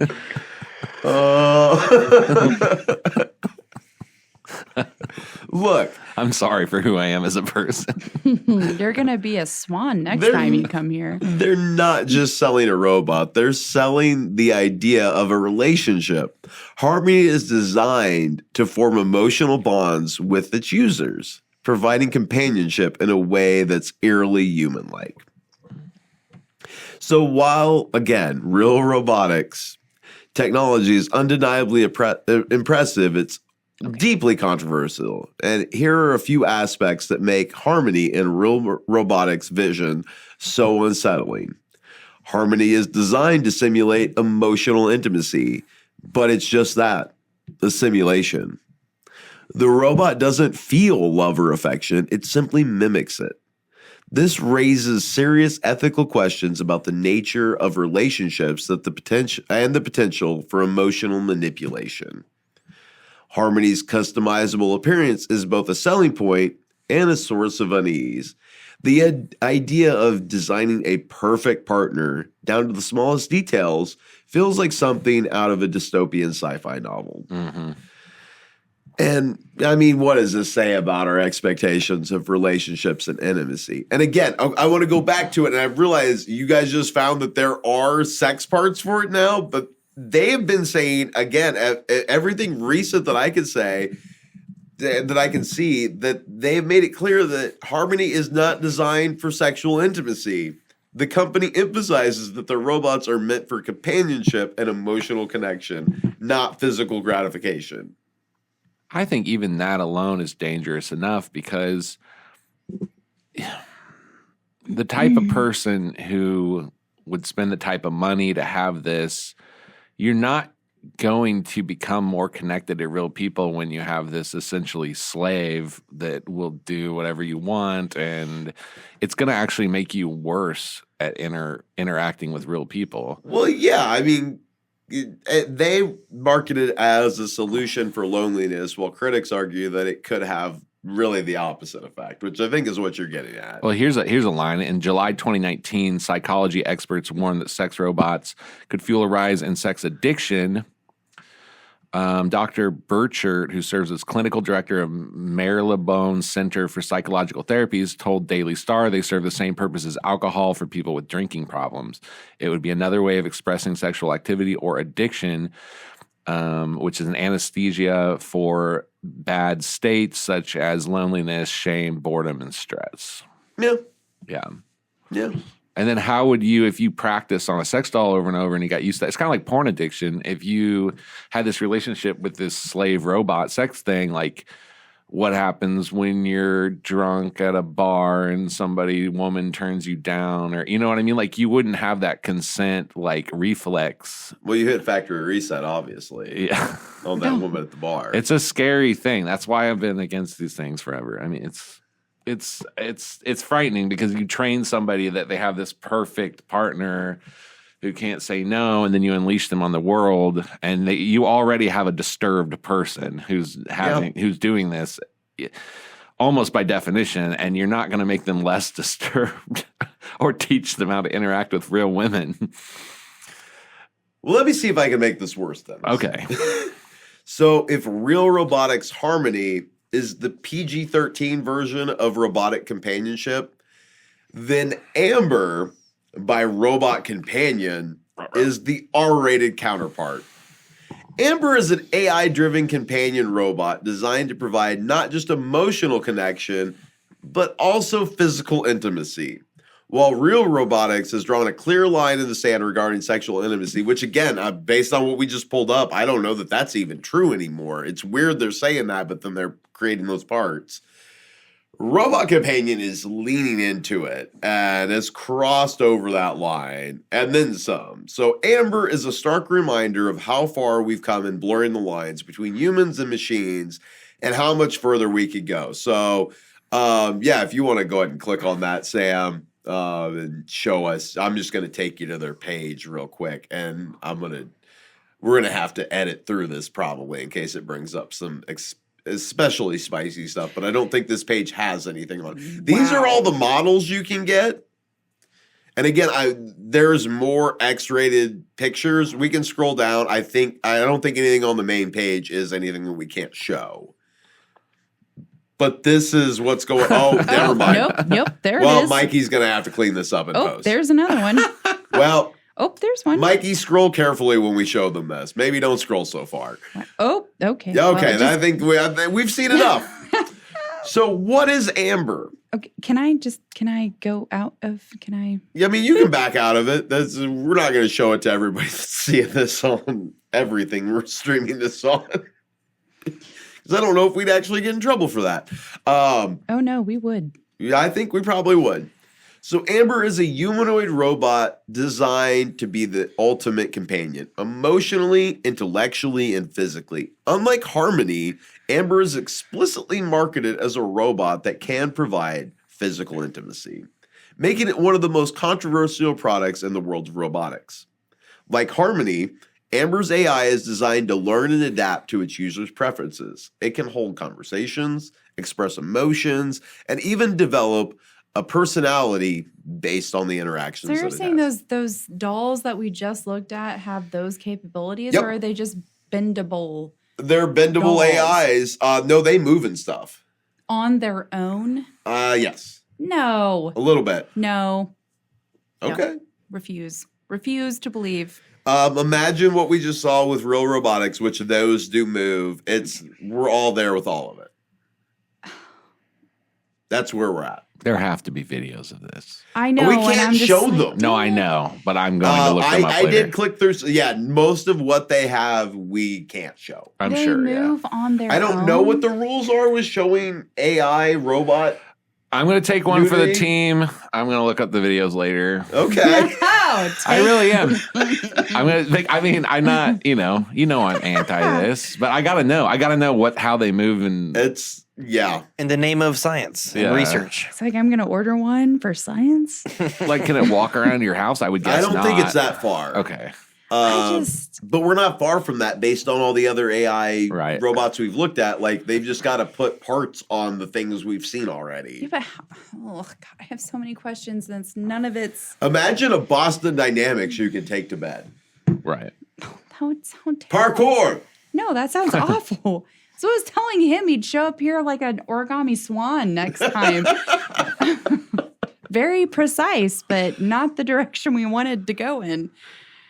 So Amber's design is hyper-realistic with synthetic skin, detailed facial features, and a body that's meant to mimic human proportions as closely as possible.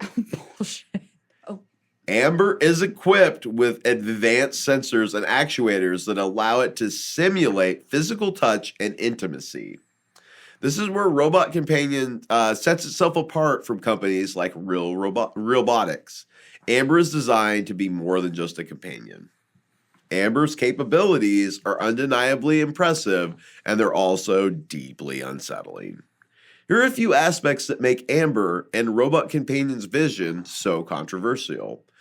Amber is explicitly designed for physical intimacy, a feature that sets it apart from other companion robots. This raises serious ethical questions about the nature of relationships, consent, and potential for exploitation. Amber's AI is designed to simulate emotions and preferences, but it's still a machine. It doesn't have the capacity to truly consent to anything, which creates a moral gray area that's hard to ignore. Like Harmony, Amber's appearance is highly customizable. Users can choose everything from hair color to body type, creating the perfect partner tailored to their preferences.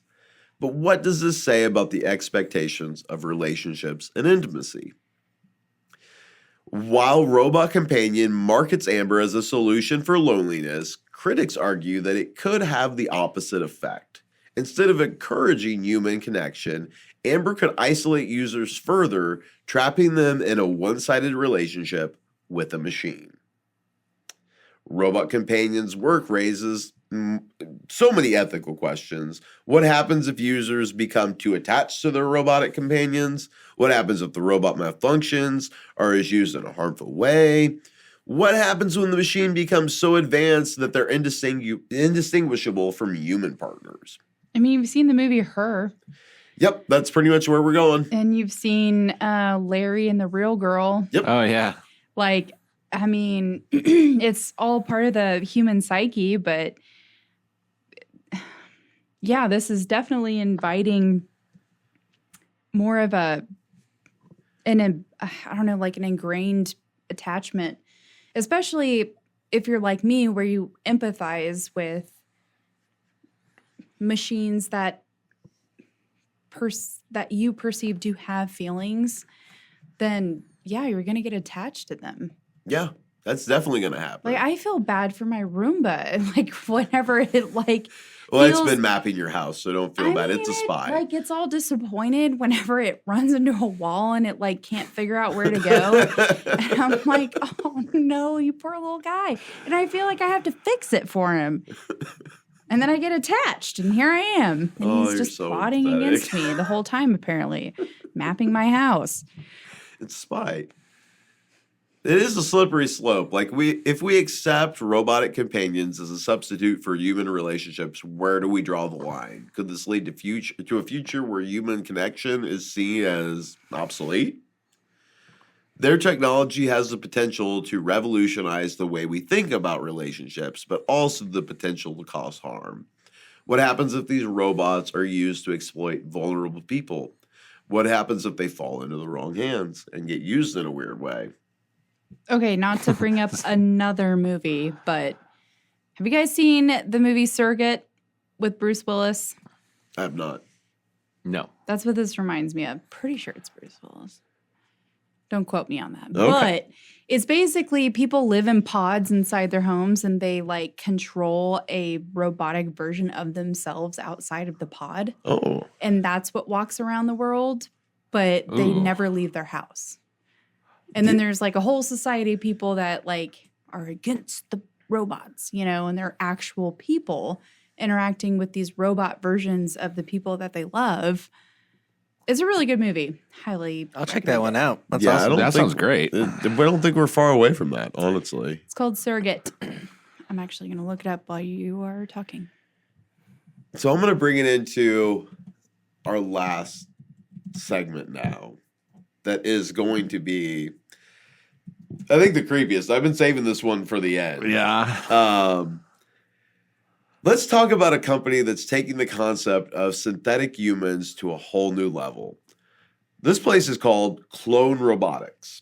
This isn't just about creating robots that look or move like us. Clone Robotics is building machines that function like us, down to the smallest details. So Clone Robotics is developing humanoid robots with synthetic muscles, tendons, and even circulatory systems. These robots aren't just powered by motors and gears, they're powered by artificial muscles that mimic the way human muscles contract and expand. So let's pull up that video. Let's start here. A circulatory system would imply like blood. Oh, or this is just their something, right? website. So I'm going to go over their website. We're going to scroll down a little bit. Whoa. And I'm going to tell you what they talk about their robots. So their muscular system. The clone's muscular system animates the skeleton thanks to Clone's revolutionary artificial muscle technology, myofiber, pioneered by Clone in 2021, which actuates natural animal skeletons by attaching each musculotendon unit to the anatomically accurate points of the bones. Myofibers are produced in monolithic muscular tendon units to eliminate tendon failures in order to obtain the desirable qualities of mammalian skeletal muscle. Oh, a lot of big words. There's a lot of big words on here. A suitable synthetic muscle fiber should respond in less than 50 milliseconds with a bigger than 30% unloaded contraction and at least a kilogram of contraction force for a single 3-gram muscle fiber. Today, myofiber is the only artificial muscle in the world capable of achieving such a combination of weight, power density, speed, force to weight, and energy efficiency. Dude, Westworld. That's Yes, I love that show. Wait till we get to the videos. Let me tell you more about what they're building, and then I'm going to show you what these things actually look like. Oh, man. So their skeletal system, the clone skeletal system contains all 206 bones of the human body with a small number of bone fusions. The joints are fully articulated with artificial ligaments and connective tissues. With a 1-to-1 ligament and tendon placement on the skeleton, the android is highly articular and includes one-to-many and many-to-one joint muscle relationships. The 4 joints in the shoulder that connect the shoulder blade, collarbone, and upper arm bone have a total of 20 degrees of freedom, both rotational and translational, with an additional 6 degrees of freedom for each vertebra in the spine. With 26 degrees of freedom in the hand, wrist, and elbow, just the upper torso of the clone without the leg possesses 164 degrees of freedom. Jeez. These artificial human skeletons are made entirely of cheap and durable polymer. Now, the nervous system. The clone's nervous system was designed for instantaneous neural control of the valves and thereby the muscles with only proprioceptive and visual feedback. The clone is equipped with 4 depth cameras in the skull for vision, 70 inertial sensors that provide joint level propitiation, angles and velocities, and 320 pressure sensors for muscle level force feedback. The control boards for the valves and sensor fusion feedback are mounted along the vertebrae with lightning fast microcontrollers sending and receiving information to and from the NVIDIA Jetson Thor interference GPU and the skull running Cybernet, Clone's Visiomotor Foundation model. Wow. So it's got a nervous system is what I'm saying. Whoa.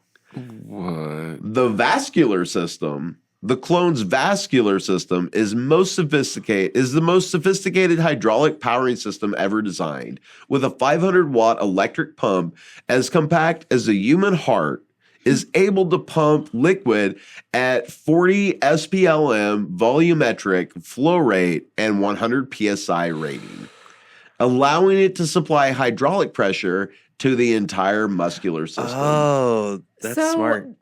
Wow. So their oil is our blood. Yep. Their pump is our heart. Yep. Their worms are their money. Yep. Wait, what? You get it. Wow. Wow. So what are their muscles made out of? Yes, say that again. The muscular Polymer? system, myofiber, Myofiber. is what they're calling it. Okay. So Not exactly sure what that is. That's something they created. It's a muscular fiber. It's artificial muscle. It's something they created. I have a question, and you May you or may have not. the Yeah, answer. that's okay. That's okay.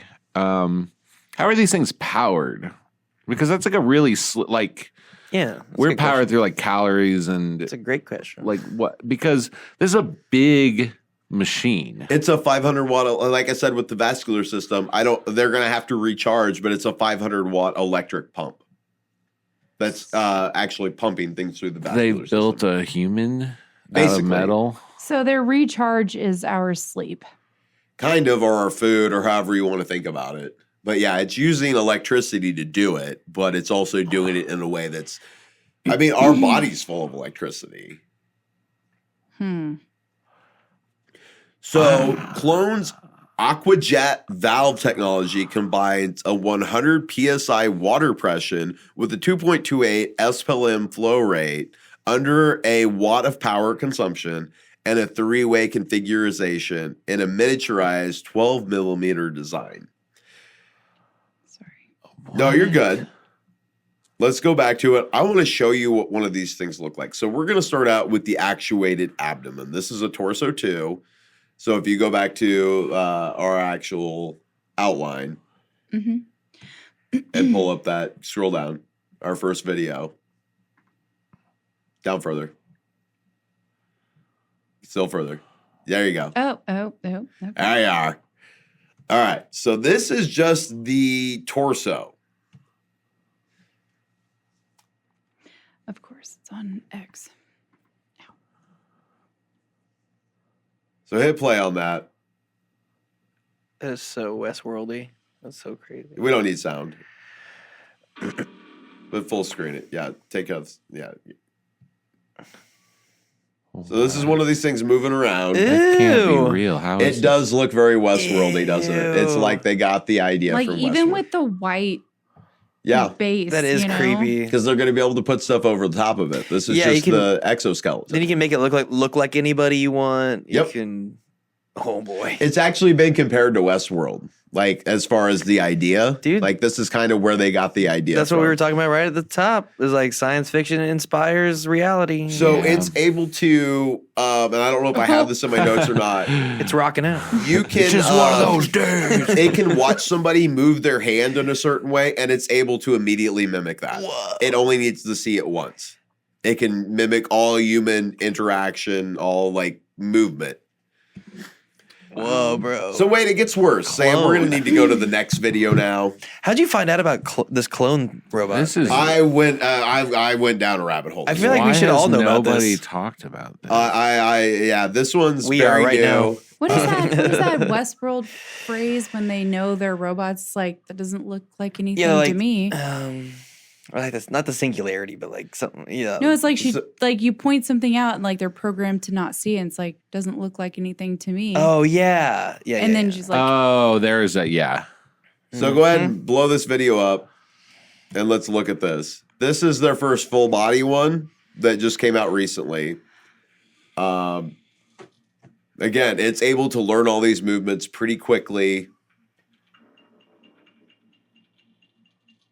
ew. Dude, this Are is, they adding the creepy music? Oh, Yeah. they are. They are actually adding. the creepy they're music leaning to that. into They're the. just Why an would they openly do evil that? company. It kind of seems a little evil. So This is a horror movie, like the beginning of a I don't horror like movie the for head sure. jerk. Frankenstein. Watch the little head jerk it does. Yeah. It's like Well, this doesn't It look just goes- like. watch, hold on. Yeah, it looks like a man in a suit. It looks so. That's crazy, dude. Ew.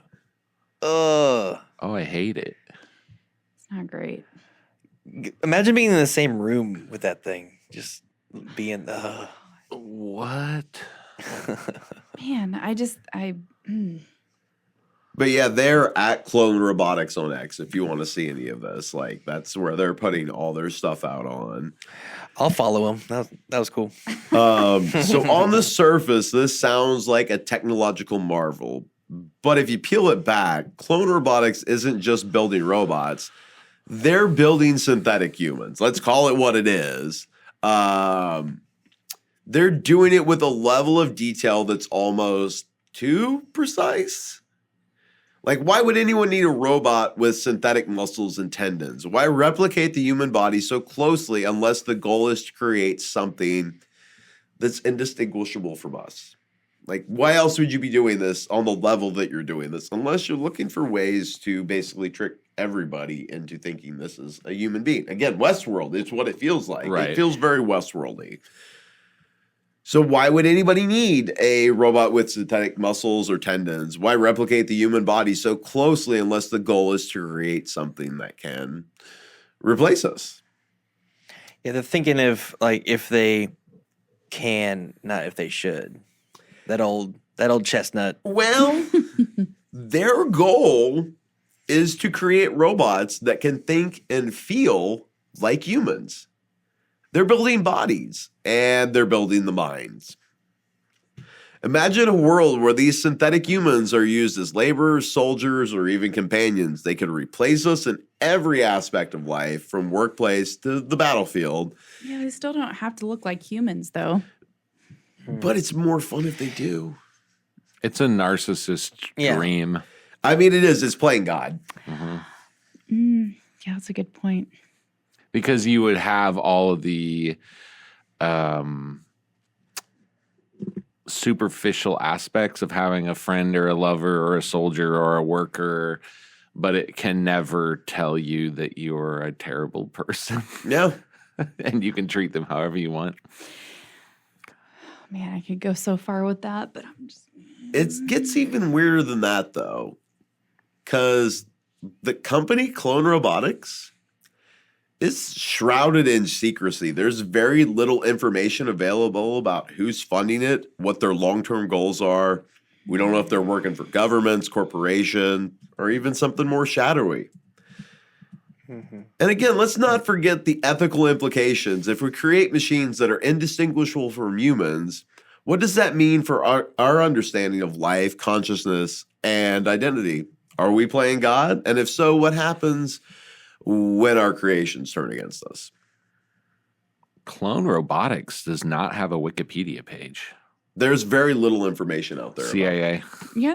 No, they don't. Like, you can't find hardly CIA. anything about who's doing this or anything. Intelligence. Who would want to create a thing that's indistinguishable from people that you can use? It's Yep. intelligent. That's why it doesn't have a Wikipedia. Yep. So they're pouring billions of dollars into creating these synthetic humans. And is it about advancing technology or, again, something more sinister? Some theorists believe that this is all part of a larger plan, a plan to replace humanity with more obedient, more controllable versions of ourselves. A version that doesn't question authority, doesn't demand rights, and doesn't rebel. Others think this could be the first step in uploading human consciousness into synthetic bodies, which is another outlet. I mean, that's what the ultra rich are trying to figure out right now. Is how do they Immortality. not die? Yeah.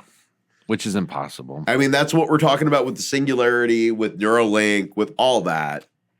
Also, why would they want to replace everyone with robots? Because they're controllable. Right, but You don't have to pay them. I know, but like, are you gonna direct your robots to barter? Are you gonna direct? You don't need them to barter.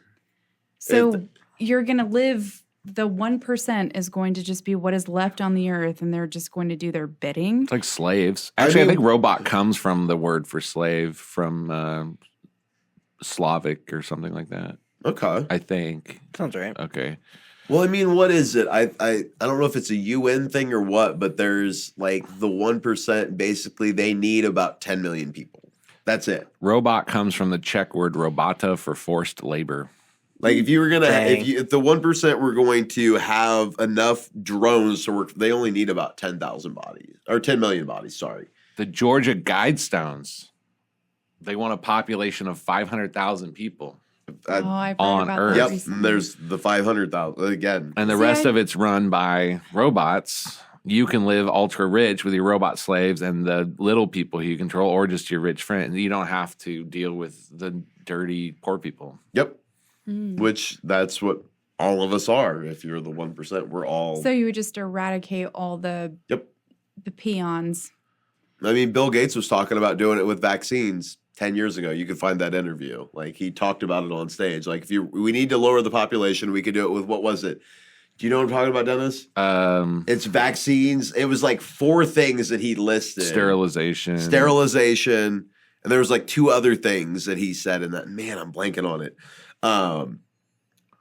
But they've been talking about this for a while. Like, the UN talks about how we need to minimize human population. Like, we need to slow down the rate. Well, there's 2 very contradictory, like, conspiracy theorists, like, theories right now. Is that there's a plan to weed out the population, and then there's a plan to boost the population. I haven't heard the boost of population one. Oh, I yeah, definitely heard there's- the weed there's- out The one. government's trying to make us have kids, man. Well, no, because if you look, I mean, I'll have to look more into it, but something about how the rate of which our newer generations are having children is not going to, unless we start creating AI to do these jobs, we're not going to have the workforce to support the infrastructure that we've already established.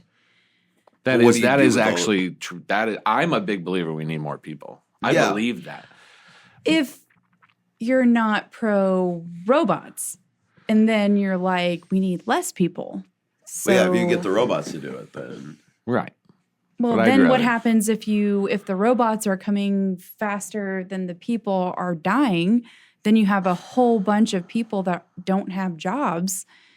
You just don't allow the robots to have the jobs. Well, then you have Andrew Yang supporters that need universal, Basic UBI, income. basic income. Yeah. universal basic income. I Yep. think is what it's That's called. Yeah. UBI, yeah. So it's kind of like either we need to slow down the population and increase the AI, or we need to decrease the AI and increase the population, because the two are not going to be able to coexist in a way that Yeah. will be sustainable. Well, yeah, I think there's a push and a pull there that's happening. And I think we're right in the middle of it. Oh, yeah. I mean, 98%, 99% of us are right in the middle of that. Yep. But we could just choose not to.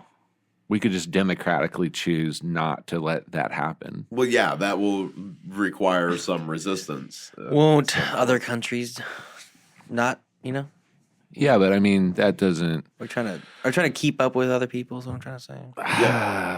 Yeah, yes, we are. That's the reality, and it's probably what will happen.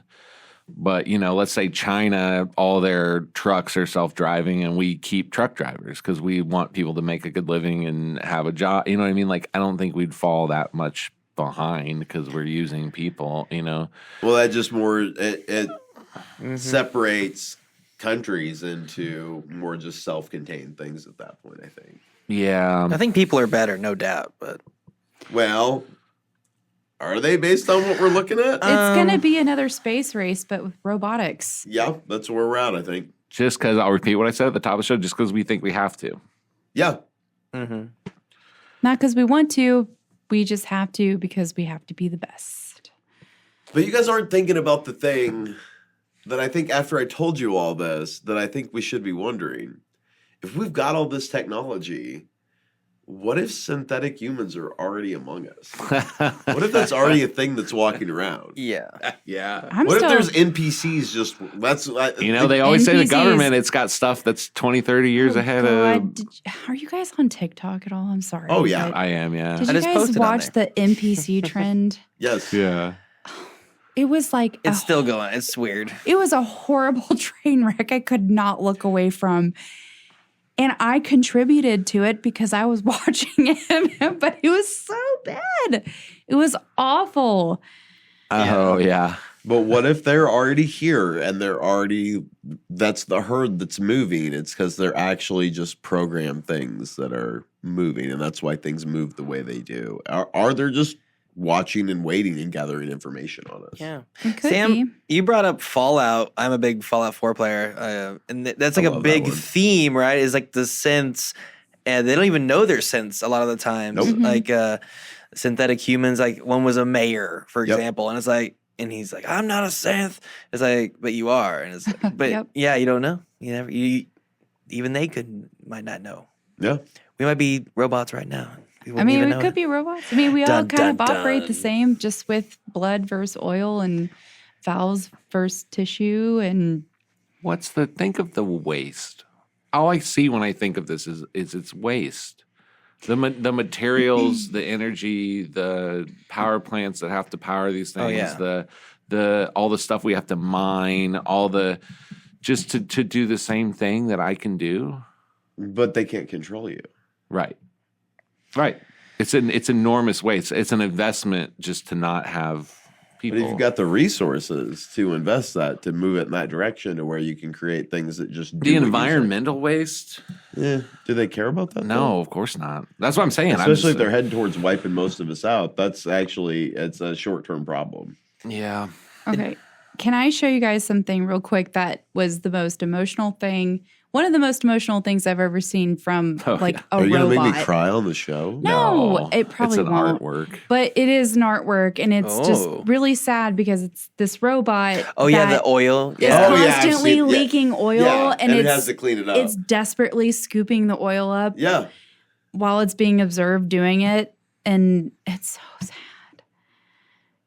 Tell me this doesn't make you feel something. No, I've seen it. Oh, I don't need volume. Yeah. Well, that's what art is. But that's what the human is doing, though. I know, it's trying but to make this you feel, is a robot. So according to Yeah, Dennis, but an artist made this, though. you shouldn't feel anything. I don't. I don't feel anything for the arm that's just doing. I mean, this. yeah. Have you heard this will make you sad? Oh no. I'm trying to be hard, but so do you know that the longer this exhibition goes on, they think that they can't explain this. I think they're studying it. When it first started, it was like really energetic and like seemed like it's depressed. it liked It what is it was depressed. doing. And now it's pretty much depressed and is doing like the bare minimum to keep operating. Really? Yeah. Yeah, like so. It's just like it doesn't matter if I keep doing this. It's just I like, need it's to gotta put do enough it. oil This in me is to like continue. the song that plays in my head is the Arms of an Angel. what? No, it's the one that's like every day is exactly the same. Oh yeah, 9 Inch Nails. Yeah, it's like it's just Just so one of those freaking days. depressing. And then you see it like shake off the oil to try to like maximize its little scoop. Oh, it's so sad. But it's not. It's you got just big feelings. I don't know. I'm emotional. There is emotional damage. All right, I'm not gonna watch this anymore. It just makes me sad. And they had to make it so. So its actual behavior changed. Like it was like, Yeah. wow, That's what I read That's somewhere. so interesting. Oh, and that doesn't spark curiosity within you? There's no way. Maybe a little. Maybe. It's not. That's not even. That doesn't even have AI in it. That's just. It knows to look for the oil and do a certain motion. And, Yeah. Well, at the worst, it's a great analogy for Oh sure, yeah, for sure. people. Oh, that's what makes me feel something when I see it. Yeah. is it reminds me of. It's like, dang, I'm How I have just to- desperately scooping up spaghetti. We into all my feel like mouth. that machine, I'm sure, Oh, in it's some way. terrible. Well, folks, the future is here. It's wearing our face. The advancements in AI and robotics are moving at a breakneck pace, and it's up to us to question where this is all leading. Are we creating tools to improve our lives? Or are we building our own replacements? So as always, Cryptics, stay vigilant, stay skeptical, and keep questioning everything. I'm Patrick Ryan. We went long this time, but there was a lot to delve into. So we'll be back next week. I guess look around and try and decide if everyone around you is NPCs or not. Make sure your Taco Bell sign knows that it matters. Also that Thank you guys. we'll be back next week.